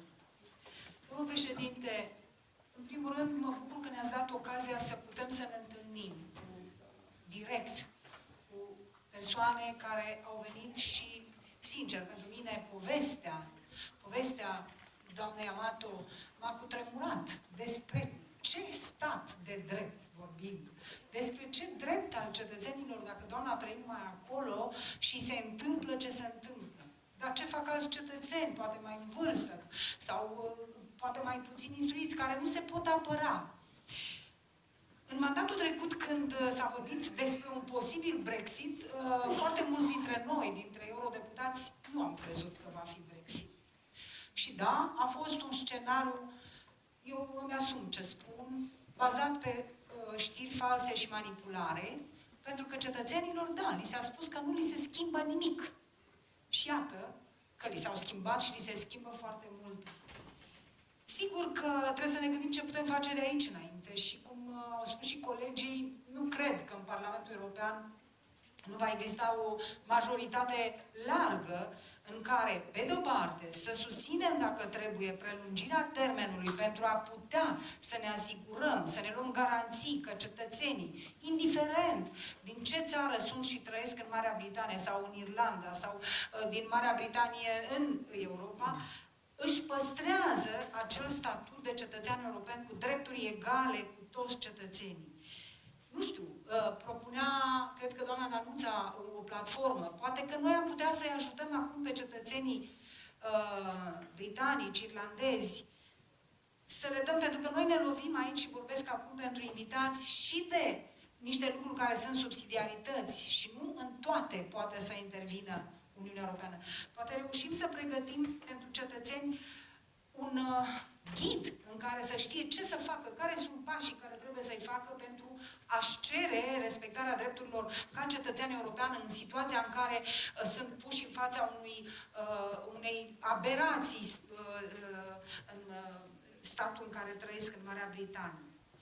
Apoi, cred că, și eu vreau să-i asigur pe invitați că am avut un foarte bun negociator pe domnul Barnier și de câte ori am dezbătut în Parlamentul European, toți eurodeputații, sigur, mai puțin cei din care doreau Brexit-ul și aplaudau că ies din marea familie a Uniunii Europene, ceilalți toți solicitam ca în negociere primul punct pe care să-l pună să fie respectarea drepturilor cetățenilor.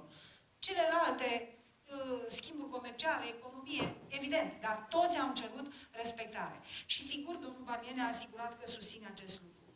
Dar vreau să vă pun o întrebare. Ce ne facem dacă o majoritate, o populație majoritară, un număr de cetățeni într-un procent majoritar, decid într-un stat membru, poate fi alt stat la rând. Este foarte periculos ce a făcut Marea Britanie.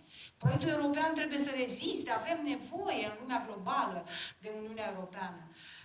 De aceea trebuie să evităm. Dar ce să facem dacă o majoritate a decis așa? Cu ce putem să intervenim noi ca instituții europene? Pentru că aici vor veni cu cealaltă replică.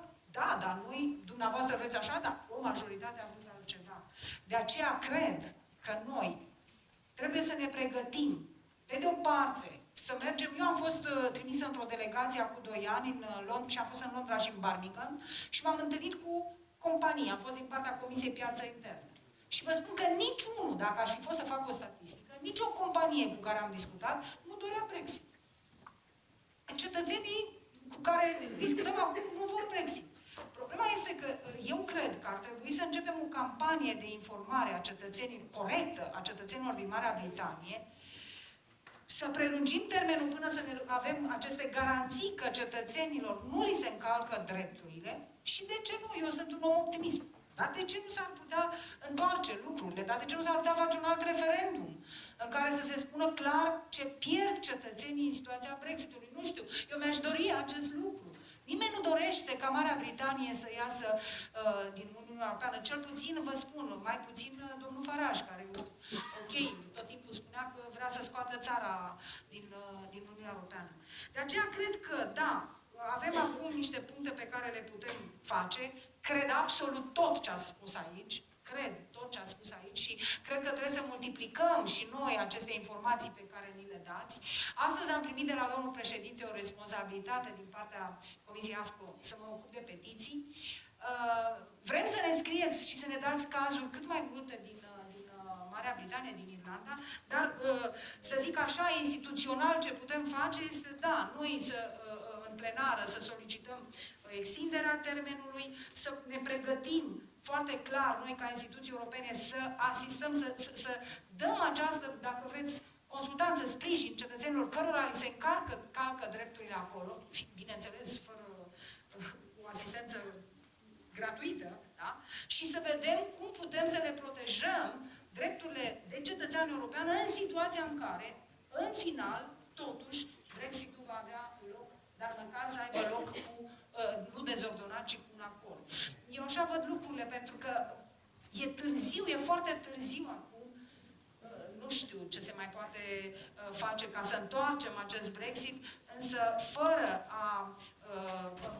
a asigura respectarea drepturilor cetățenilor și fără a gândi, a găsi o cale prin care să protejăm orice cetățean care ne aduce la conștiință că în Marea Britanie sau în Irlanda li s-au încălcat drepturile, cred că ar fi extraordinar de dăunător pentru proiectul de viitor al Uniunii Europene. Și da, cetățenii trebuie să fie pe primul loc în orice decizie care se ia în cadrul acestui proiect.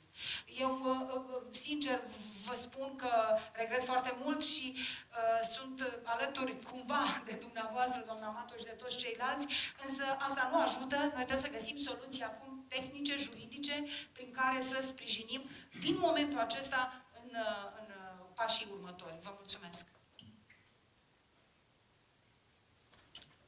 Grazie, onorevole Grappini, la parola onorevole McLeod.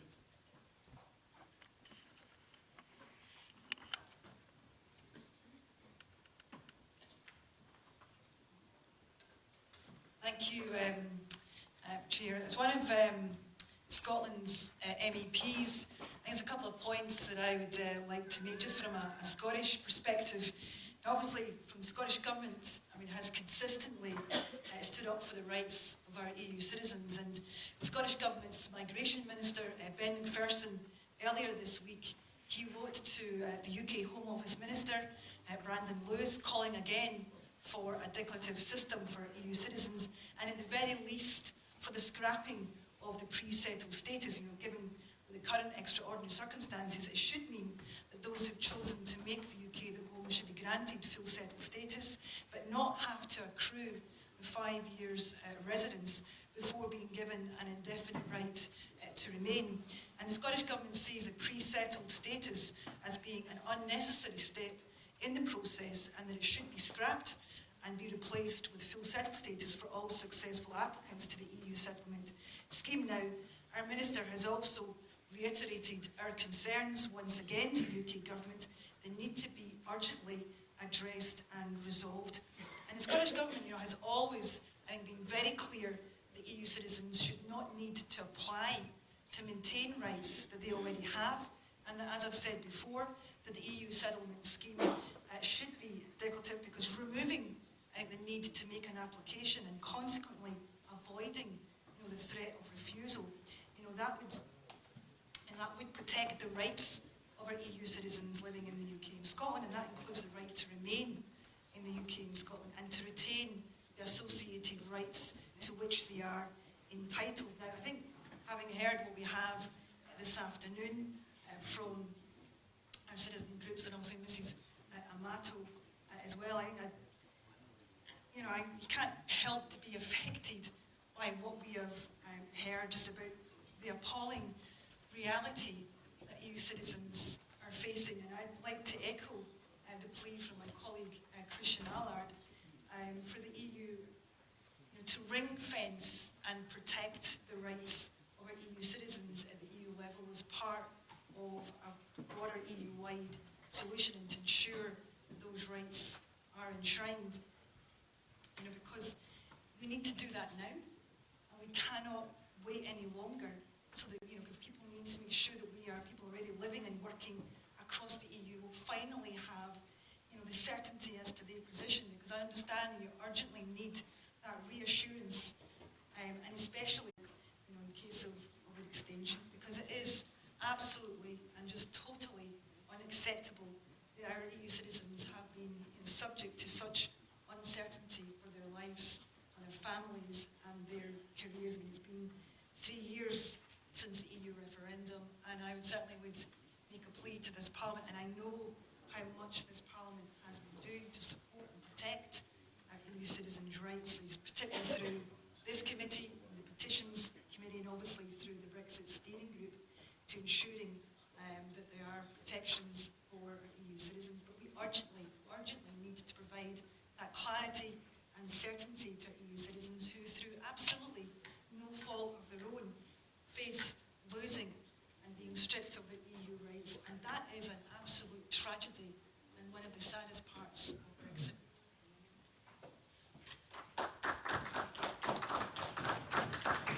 Thank you very much.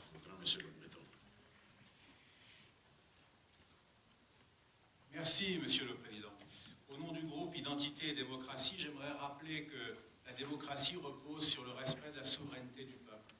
Le peuple britannique a choisi de quitter l'Union européenne et nous devons donc respecter son choix. Nous savions tous que cette décision allait provoquer toutes sortes de problèmes, et notamment les problèmes humains qu'on a évoqués aujourd'hui des résidents, c'est-à-dire des ressortissants de l'Union qui vivent au Royaume-Uni et inversement des ressortissants du Royaume-Uni qui vivent dans l'Union européenne. Mais il ne faut pas prendre prétexte de ces problèmes qui sont réels pour remettre en cause le Brexit. Alors, il faut trouver des solutions tout simplement à ces problèmes. Et des solutions, on en a parlé aujourd'hui, moi personnellement j'en vois deux qui restent tout à fait possibles. La première solution, ça consiste à trouver un accord global de sortie de l'Union avec le Royaume-Uni. Et à l'heure où nous parlons, c'est encore possible, puisque le Parlement britannique ne cesse de dire, moi je crois en ce qu'il dit, ne cesse de déclarer qu'il veut un accord, donc on n'a aucune raison d'en douter, et poussé par le Parlement, le gouvernement vient de nous faire une nouvelle proposition qui tendrait à résoudre le problème le plus épineux, qui est le problème de la frontière entre les deux Irlandes. Alors la proposition qui nous a faite est assez complexe, j'ai cru comprendre qu'il s'agissait d'un problème de double frontière, mais en tous les cas, si on devait s'acheminer vers une solution tenant compte de cette proposition, je pense que là, on pourrait tout à fait trouver une solution au problème des résidents. C'est la première possibilité, mais il faut aussi que du côté de l'Union européenne, on soit prêt à négocier réellement. Et parfois, je doute qu'on en ait vraiment la volonté. J'aimerais quand même vous rappeler que dans le point 12 de la résolution que notre Parlement européen a votée le 18 septembre, il y a une phrase qui est assez choquante, je trouve, qui rend par avance le Royaume-Uni seul responsable d'un éventuel échec des négociations. À mon avis, ça n'est pas en déclarant des choses pareilles qu'on va faciliter la bonne marge de négociation. Donc je vous mets en garde contre une telle attitude. Ça ne vaut pas mieux que l'attitude que vous trouvez arrogante de Boris Johnson. C'est un peu du même ordre.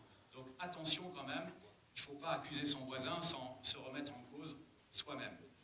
Voilà, cela dit, moi je crois toujours que cet accord spécifique, cet accord global est possible si on y met d'une autre. Donc ça résoudrait le problème. Si on échoue, il y a une deuxième solution qui a été rappelée aujourd'hui, c'est-à-dire en cas de sortie du Royaume-Uni avec no deal. Dans ce cas-là, on pourrait tout à fait essayer de négocier un accord spécifique sur les résidents, pour garantir les droits des résidents. Et ça, je crois que c'est une question de volonté politique. Et si nous voulons le faire, nous pouvons le faire aussi. Mais je le répète, dans mon esprit, ce ne serait qu'un plan B. Le plan A reste possible. Mr. Dove. Thank you, Mr. Chairman. I think the topic under discussion this afternoon arises directly from the biggest democratic vote undertaken in the UK, a once-in-a-lifetime referendum, where 17.4 million people voted to leave the European Union, despite the fact that our government recommended we vote to remain. So therefore, we have to respect that. That is ultimately, if you believe in democracy and you believe that democratic will should be honoured, that has to take place. Arising from that, therefore, is required a resolution to this issue. And as I've said before in this committee, that should be possible with the right political will on both sides. And the last speaker mentions that political will. It needs to be a political will, and it needs to be a valid political will, and it needs to be an honest political will. And I believe a solution can then be found. It needs to be fair, it needs to be reciprocal, and it needs to be symmetrical. And assuming we can achieve that, it should then solve the problem for both the EU citizens living in the UK and UK citizens living in the EU. Now, hearing Mr. Amato's very sad story, I think you probably have more of an issue with our Home Office than you do, arguably, with this debate. But I suspect from hearing what you said, you have a very good case to remain in the UK, and I hope that you find a solution to that. But there are other anomalies which I want to highlight, such as the anomaly of a Ukrainian wife married to a British husband living in the UK. It is not possible, without jumping through certain hoops and obstacles for the Home Office, for him to bring his Ukrainian wife into the UK. That same Ukrainian wife married to a Portuguese citizen living in the UK could bring his wife into the UK. So therefore, a UK citizen living in the UK is treated unfairly when compared with a Portuguese citizen living in the UK. So there are many anomalies that need to be ironed out when this whole situation hopefully is resolved. So I think we need to remember, though, as a committee, this arises from a democratic vote in the UK, and that has to be respected. You cannot have a situation where the minority who lose the vote don't accept the will of the majority. That is what democracy is. Thank you. Now, Mr. Scott Ainsley. Okay, I represent London, and many of the 3 million EU citizens living in the UK, a third of them live in my constituency. Their lives have been in limbo for 3.5 years. We've heard testimony of that today, and their lives should not be used as bargaining chips. On a vote that, you might say was democratic, it was so democratic, you don't have more democracy by not having less of it. Let's have another vote on what people now realise the situation to be. The situation that people have been living in for years, 3.5 years, has been intolerable limbo. And it's been put there on a referendum where there was lying on both sides, but I think what is shameful is that there has been, we need to protect ourselves from politicians that lie. At least the Swiss the judges had the good sense to overrule a referendum when they found that one of the sides was lying beyond all reason, to nullify the referendum. The referendum was had without even having a referendum commission. So if we want to have real democracy in our country, real democracy, we should have a people's vote right now, before any election, because this issue has to be resolved, because the intolerable situation that the people in my constituency and all over Europe have been living with has been intolerable. This European Union has kept peace. It's achieved one of its objectives over the years. The European nations have never starved again like they did, but not enshrining our civil rights, our humanitarian rights. We've taken our eye off the ball, and in this committee, I think we need to address that with the utmost urgency. Thanks.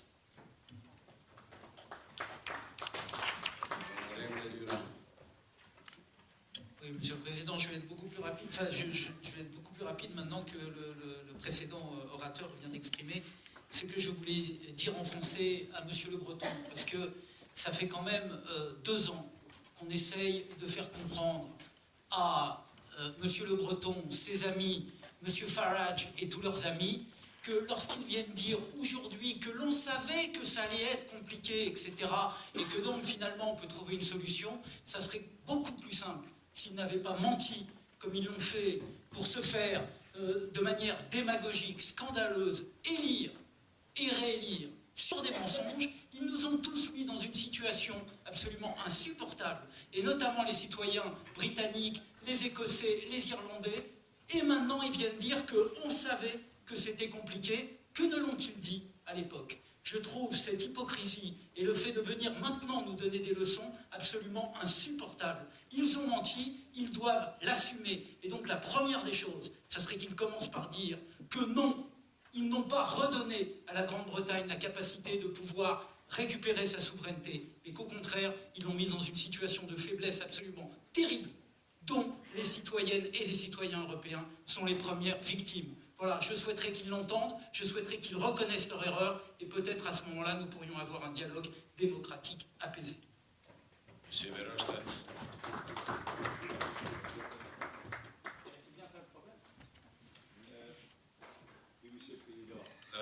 Yes, Mr. President. So I waited until the end because I think it's better that I first listen to the interventions of the representatives of the different citizens' organizations, and secondly to the comments of all the colleagues present here. Let me first say that there is a say in French, and that say in French is prêcher devant des convaincus. Everybody can understand that, even I think in Britain. We are all convinced about this, what have been said by the citizens organizations. I don't think that somebody here, maybe one or other exception, or two exceptions, is of the opinion that that we don't need to secure the rights of European citizens living in Britain and of the UK citizens living in Europe. And that's also the reason why in every of our resolutions that have been recalled as the main objective of the European Parliament. And I got already the possibility last week to explain in the Pity Committee, where we have the individual requests of citizens, to answer a number of problems that we are still facing in this file. And if you allow me, I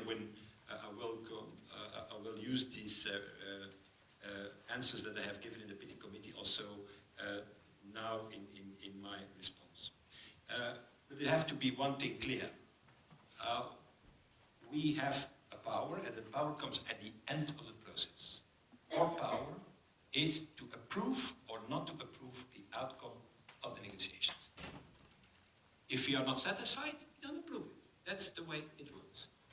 And then there will be no Brexit either, at that moment. Or even a Brexit with no deal. But in any way, it's that is our power. We have to approve the deal, and I have said already from day one, in the name of the Brexit Steering Group and in the name of the Parliament, that this Parliament will not approve an agreement at the end of the process that is not 100% securing the problems that the citizens are facing. But that creates a number of responsibilities for us. First of all, a responsibility we already have taken up during the negotiations on the withdrawal agreement. It's because of the Parliament, not of nobody else, of the European Parliament, that clear improvements have been made to the withdrawal agreement. It's because of the request of the Parliament that the future children were included, because in the initial proposals, children and future children were excluded of the protection of the withdrawal agreement. It's because of the European Parliament that all benefits and social security allocations have been included in the withdrawal agreement, because in the initial proposals they were not in the agreement or in the proposal for an agreement. It's because of the European Parliament that the whole system will have direct effects, so that citizens can use the withdrawal agreement to go to court immediately, directly. It's because of the European Parliament that there is in the withdrawal agreement a protection by the European Court of Justice, what was initially refused by our British counterparts, saying that it was impossible, intolerable, in fact an intrusion of their sovereignty, that the European Court of Justice would have a say in these matters on citizens' rights of people living in UK. So that we have achieved. And lastly, the fact that the whole process is free of charges. So that has been a battle of a few months with the May administration. You remember that at the end there was no request anymore of a fee or a financial contribution by those who are asking for this settled status. And that brings me to the situation where we are now. There are two possibilities. We all know the two possibilities. There is or a deal or no deal. That we know. If there is a deal in the coming days, weeks, even when after the last information we got from sources in Britain, it becomes more and more difficult apparently to have an agreement. But if there is an agreement, I will recommend to this Brexit Steering Group and recommend also to the Parliament not to have an agreement with this deal if on the issue of the settled status, the application, and you know that, there's a long-standing opinion of the Parliament, is not changed in what we call declaration or registration. That has been in our resolutions from day one. That doesn't need a change in the withdrawal agreement. That has nothing to do with it's the question of how it is applied, the withdrawal agreement. How this settled status is given to the people.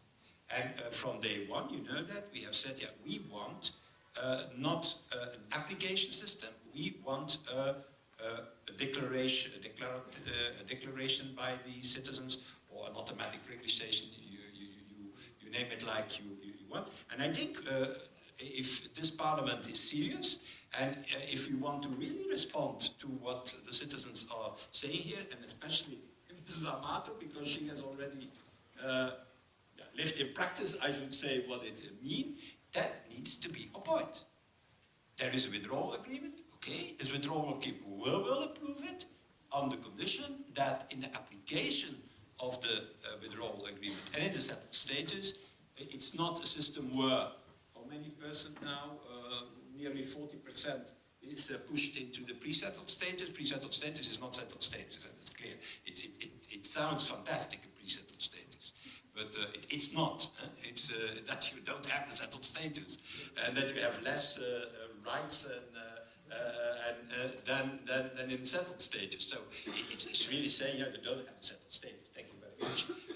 Well, in my that will be my proposal, and I think that that has also been always the position of the Brexit steering group. That is to force in the practical in practice that this become an automatic registration of declaration. That doesn't mean that everybody will be accepted, but that puts the proof, the burden of proof into the UK administration, into the Home Office, and not, as it is the case now, to the citizens, as Mrs. Amato has practiced in real terms. So that's the first point. I said it already in the Petty Committee, President, but that means if we do that, and we have repeatedly said that to our counterparts in the Home Office, repeatedly said that to the UK, and every time they said, yeah, but it will be okay, you're going to see it's going to work perfectly, the system of settled status. More and more examples show that it is not true, and so we have to be consistent. That means that if we want to approve the final deal, whatever the deal will be, it will be with a change in the application of the and okay, some people can say, oh, you will not obtain that. Well, we have the power.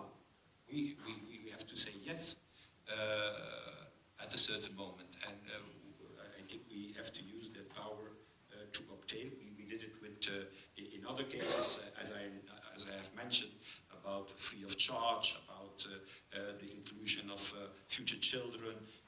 So we did it also on the issue of social benefits, who was initially not on board. So I think that it's simply a question of be consistent from all sides towards in the next weeks and maybe the next months, depending if there is an extension, yes or not. In the case of a no deal, we all know what the consequences are. The consequences are there is no transition, there is no legal protection from the ECJ, there is also deadlines were much shorter than in the withdrawal agreement, there is a lack of social security protection. So the no deal is certainly not what is a good, I should say, starting point for the citizens' rights. And there are people who are saying, that has been repeated here today, let's ring-fence part 2 of the withdrawal agreement and problems are solved. That's not true. Not all problems are solved by ring-fencing part 2, because there are many of the safeguards that are not in part 2, that are in other parts of the withdrawal agreement. Let me give you a few examples. The personal data protection is not in part 2 and needs to be, is directly influencing the citizens' rights. the judicial cooperation measures are not in part 2 of the withdrawal agreement. Then part 6 of the withdrawal agreement, of the governance of the whole agreement, is a separate file, is a separate chapter in this. So ring-fencing only part 2 is in fact giving a certain protection, but not the whole protection. The only way to safeguard this all is to have the whole withdrawal agreement on board, because the whole withdrawal agreement, several parts of the withdrawal agreement are affecting these citizens' rights directly or indirectly. I have already said in the Petty Committee, President, that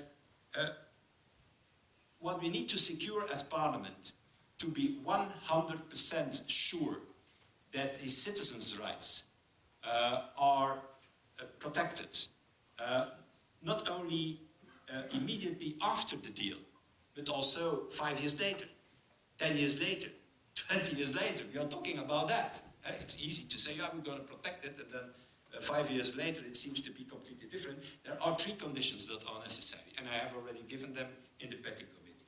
The first is that there needs to be an independent judicial redress. I say an independent judicial redress, because if we have a unilateral, for example, declaration or an engagement by the British authorities to safeguard the citizens' rights, and we do the same from the European sides toward the rights of the UK citizens living there,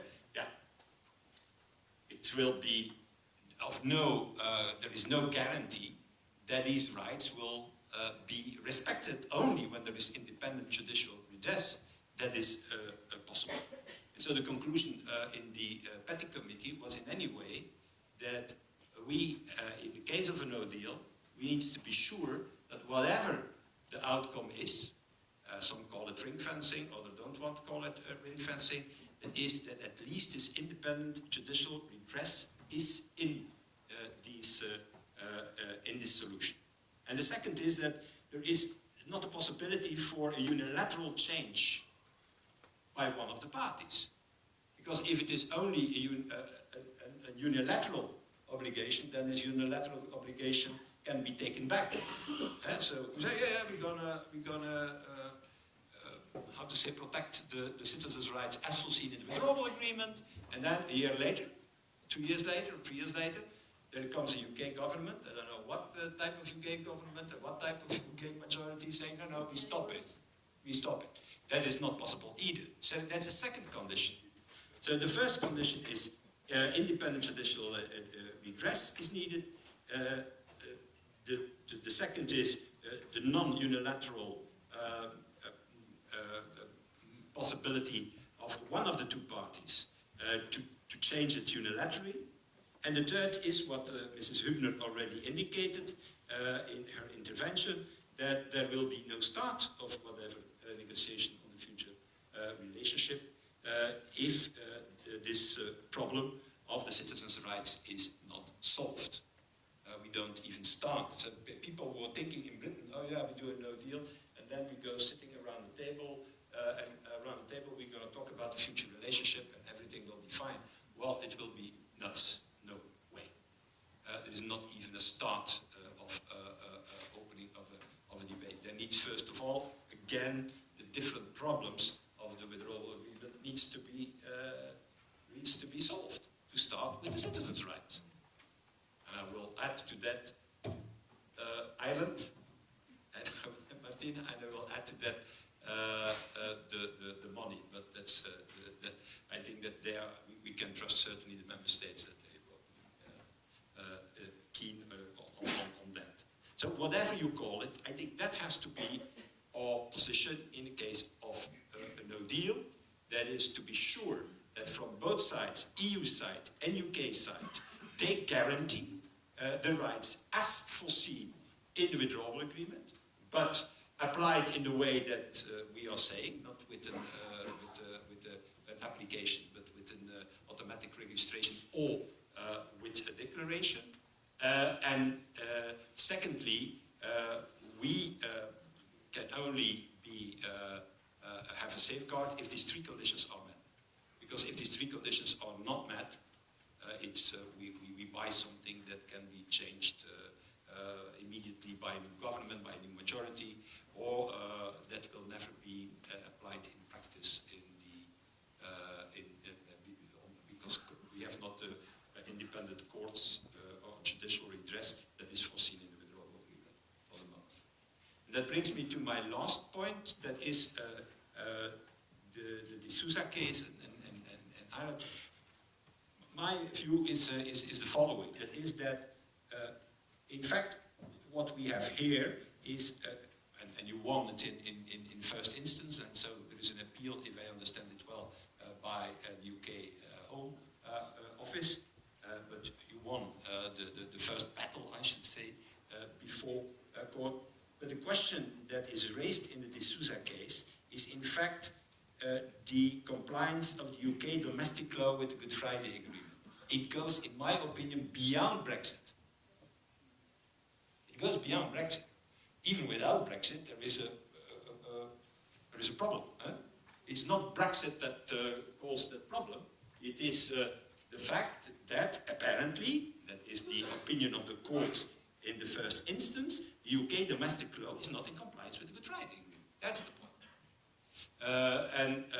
So I don't want to mix it with Brexit, but nevertheless, it shows, and it is a good illustration of the need we have, or the reasons we have to stick to our position with the backstop in the whole agreement.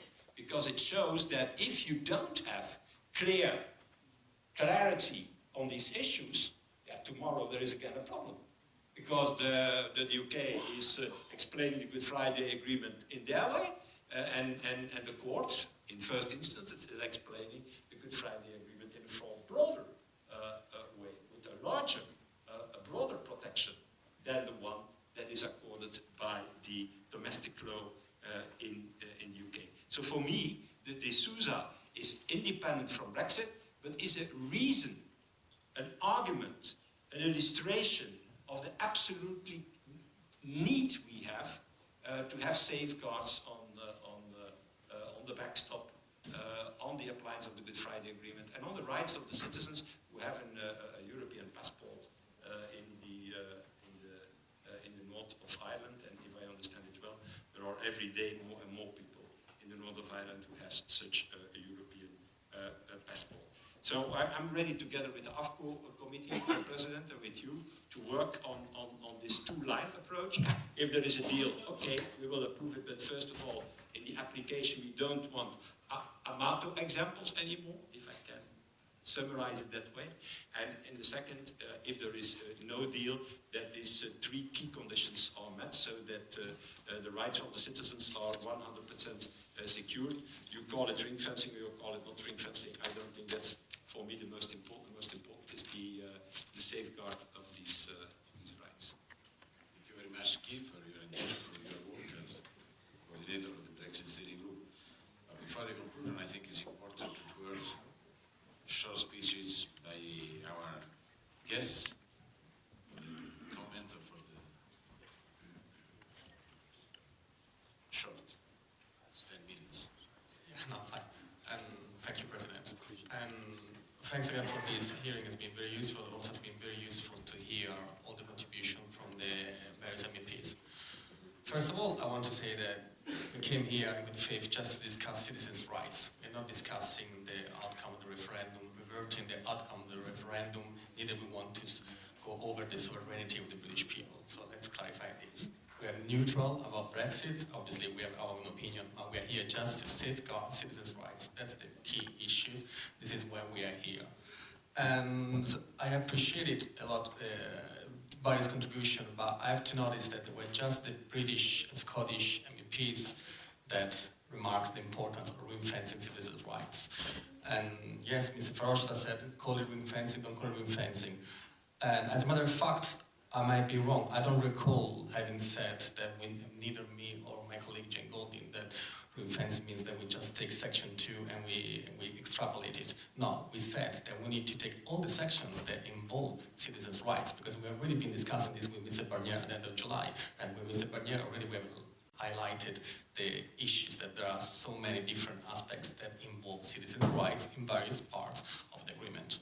Now, we fully appreciate it that if there is no deal, the European Union won't start discussing trade before settling citizens, divorce, and Ireland. Having said that, if you did not ring-fence what has already been agreed after a lengthy negotiations, because we thank you, Mr. Verhofstadt, and this Parliament for your contribution, because we know how hard it has been for this Parliament to push for the European Court of Justice for future children. So, how do you expect that in a future negotiation, the UK then will sit again on the table and will give you again the same things that we fought so much to achieve? I'm just thinking to the first massive red line for the UK, European Court of Justice. How can you be sure that if you restart negotiating on citizens' rights, you're going to have the security and the protection of the European Court of Justice? Mrs. Amato here, and I like also my colleague that I will ask also to speak soon, they had the protection of being European, so the UK could not throw her away because she's a European. Now, I don't want to be scaremongering, but we need to be aware that the situation is changing in the UK, and the case of the Emma de Souza, that she brought her here as a testimony, it's the proof that we cannot really trust any future government if we lose the protection of this being European. We have at risk, and you're right, Mr. Verhofstadt, we need to check in 5 years and 10 years' time. So, how can we do this if not saving what has already been saved?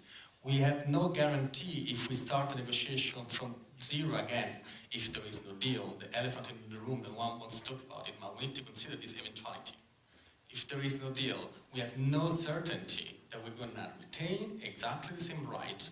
And Mrs. Hubner has been very good in highlighting that secondary legislation it's an example how you can remove the rights quite subtly, but even in primary legislation that goes through parliamentary scrutiny.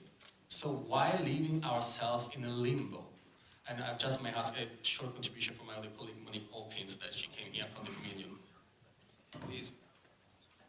Yes, thank you. Please, we need to speak slowly, because for the translation, it's not easy for the interpreter to translate when you speak to I did try to tell him that beforehand. I'll keep it really short. I just want to say, I agree that ideally the withdrawal agreement is the best way. I agree that no deal should not be allowed to happen, but that's certainly not in our control. We are just standing by and watching this happen. I've heard some people say when no deal comes, then we must look at these other solutions, but we know that that is not possible. We've been there twice. It is not possible to do it at the last moment, because at the last moment we get thrown in with the accusations that it's mini deals. We have to legislate in the UK Parliament. The UK government won't want to put in any legislation because the legislation can be hijacked. It's a mess. It can only be done at the beginning of an extension. And it is very, very simple. It's not by ring fencing. You are not giving in to no deal. You are simply saying, let's take 5 million citizens off the negotiating table. That's all. Thank you very much, Mrs. Hawkins. Please, Mrs. Golding. Thank you very much. And I'd also like to say thank you for the opportunity today to speak, and also to thank the European Parliament for their support for citizens' rights over these last 3 years. And I agree with what my colleagues from the 3 million have said. I also like to echo what Mr. Silva Pereira said. We do need an extension. And no deal would be a disaster for citizens. We need to be still have an extension to have the possibility that there may be a deal. However, at the moment, that's not clear. We've got the possibility of 28 separate solutions and no security for the future. And we do need, therefore, ring fencing at EU level. We agree with what Mr. Verhofstadt says. it should be, if there is a deal, it should be a declaratory process, and it should be a declaratory process not just in the UK, but across the EU 27. I also agree with the conditions that Mr. Verhofstadt set out in the case of a no deal, but I have to then come back to the point again that it is much easier to achieve that under Article 50 and not after the UK has left the EU. And as my colleagues have explained, what we're not suggesting is simply to ring-fence the part 2 of the withdrawal agreement, but all the parts that relate to citizens' rights. And we all know that the European Commission Legal Service has very clever lawyers who would be perfectly capable, I think, of drafting this if the political will were there to do it. Thank you. Mrs. De Souza, do you want to add? Yes, please, thank you. I'd firstly like to thank everyone for their contributions today and for the comments, but I'd like to add that I didn't necessarily hear anything that resolves the issues for Northern Ireland. I agree with Verhofstadt here that, yes, our case is separate from Brexit, but it does show the direction of travel with the UK government. And there are a lot of Brexit citizens' rights issues in Northern Ireland, such as political representation, cross-border healthcare, family reunification, and I haven't heard any suggestions or solutions or ideas on how anyone in Northern Ireland, an Irish citizen in Northern Ireland who is an EU citizen, can actually access any of those rights or entitlements which we cannot access today. I believe the settlement scheme is a disaster, and I think it is atrocious that the Home Office in the UK is responsible for citizens' lives, because it shouldn't be.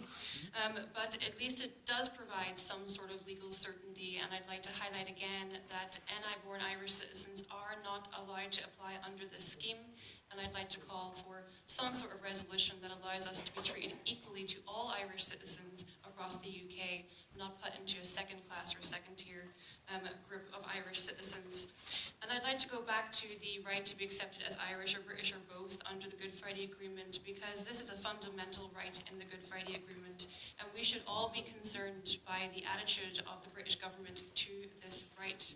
And I agree that it's why the backstop and legal protections are so important, but what can the EU do to help us in the here and now in Northern Ireland? Because the Good Friday Agreement is being undermined by the government, not might be, it is being. And I'd also like to finish by inviting the committee to meet with civil society and individuals in Northern Ireland to understand why identity under the Good Friday Agreement is so important. And I'd also like to finally state that I would again call for an emergency resolution that extends and maintains EU citizenship for all the people of Northern Ireland, so that we do not create more inequality where there is already so much. Thank you. Thank you very much. Mrs. Amato, do you want to add anything? Mrs. Amato, do you want to add? Are you satisfied for the support of the European Parliament?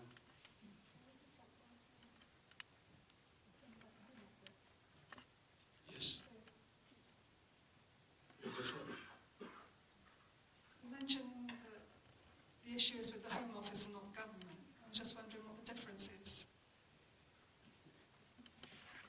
Well, the issue is the Home Office are the people who will administer your request for a full-time passport in the UK. So, I mean, it's a UK government office. It's a department of the UK government. Right, so it's a department, so who's accountable?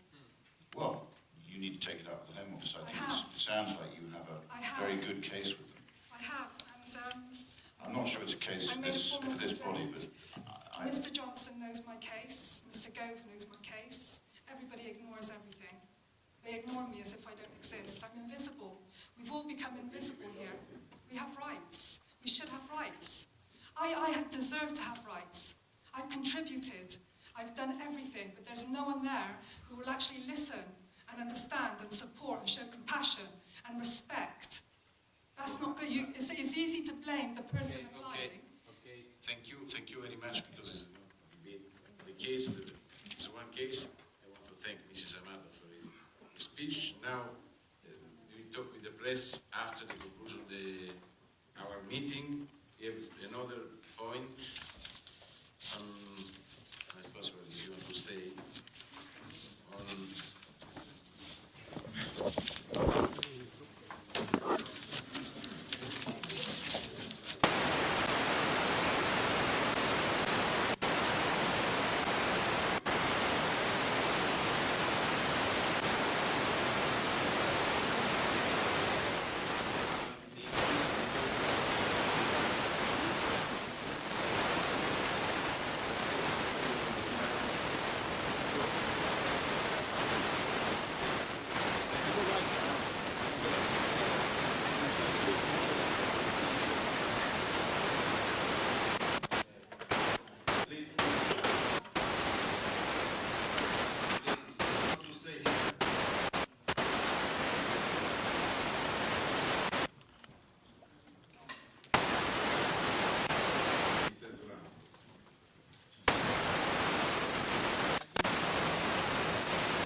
Cela étant, elle y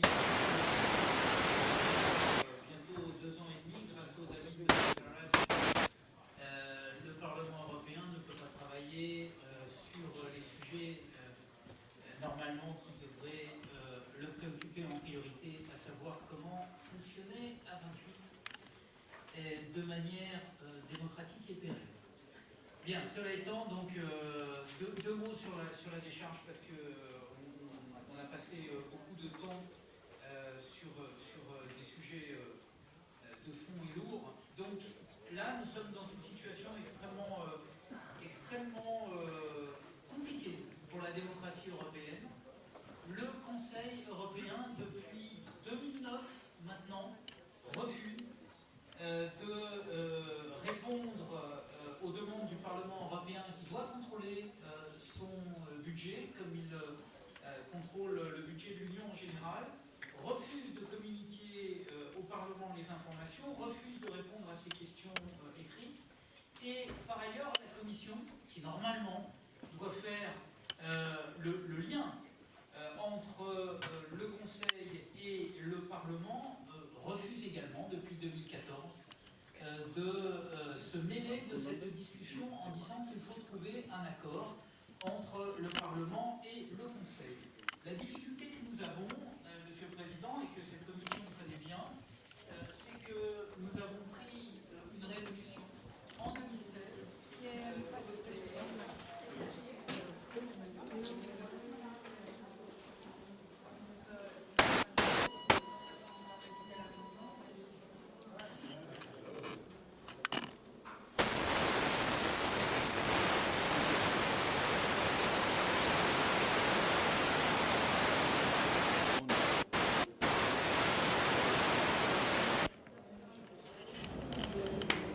Yeah, this face has to be on the right.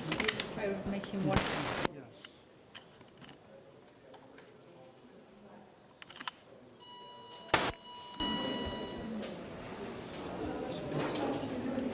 Can you see me? 1, 2, 3. Yeah.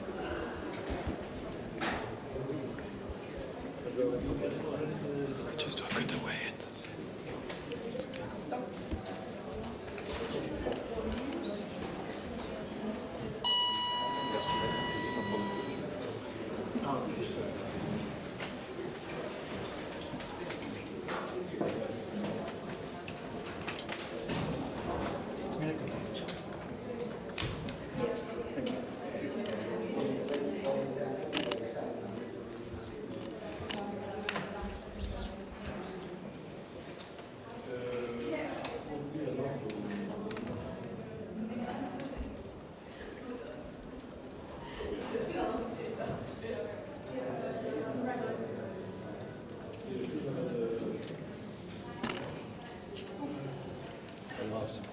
Essayer de refaire en italien, en anglais.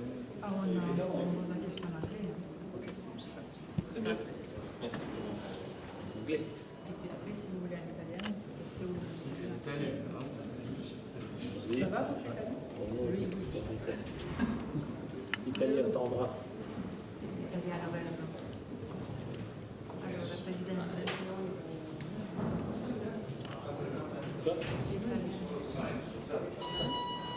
No, italiano. Pour la RAI qui va sous-titrer. Pour la RAI italiano. Ça, c'est. Ma il passe pas. Ok. Moi. E in italiano, prego. Pour la RAI, il doit. First in On n'a English pas de and questions à then... poser. No, just say. Just say. Je ne dois pas adapter.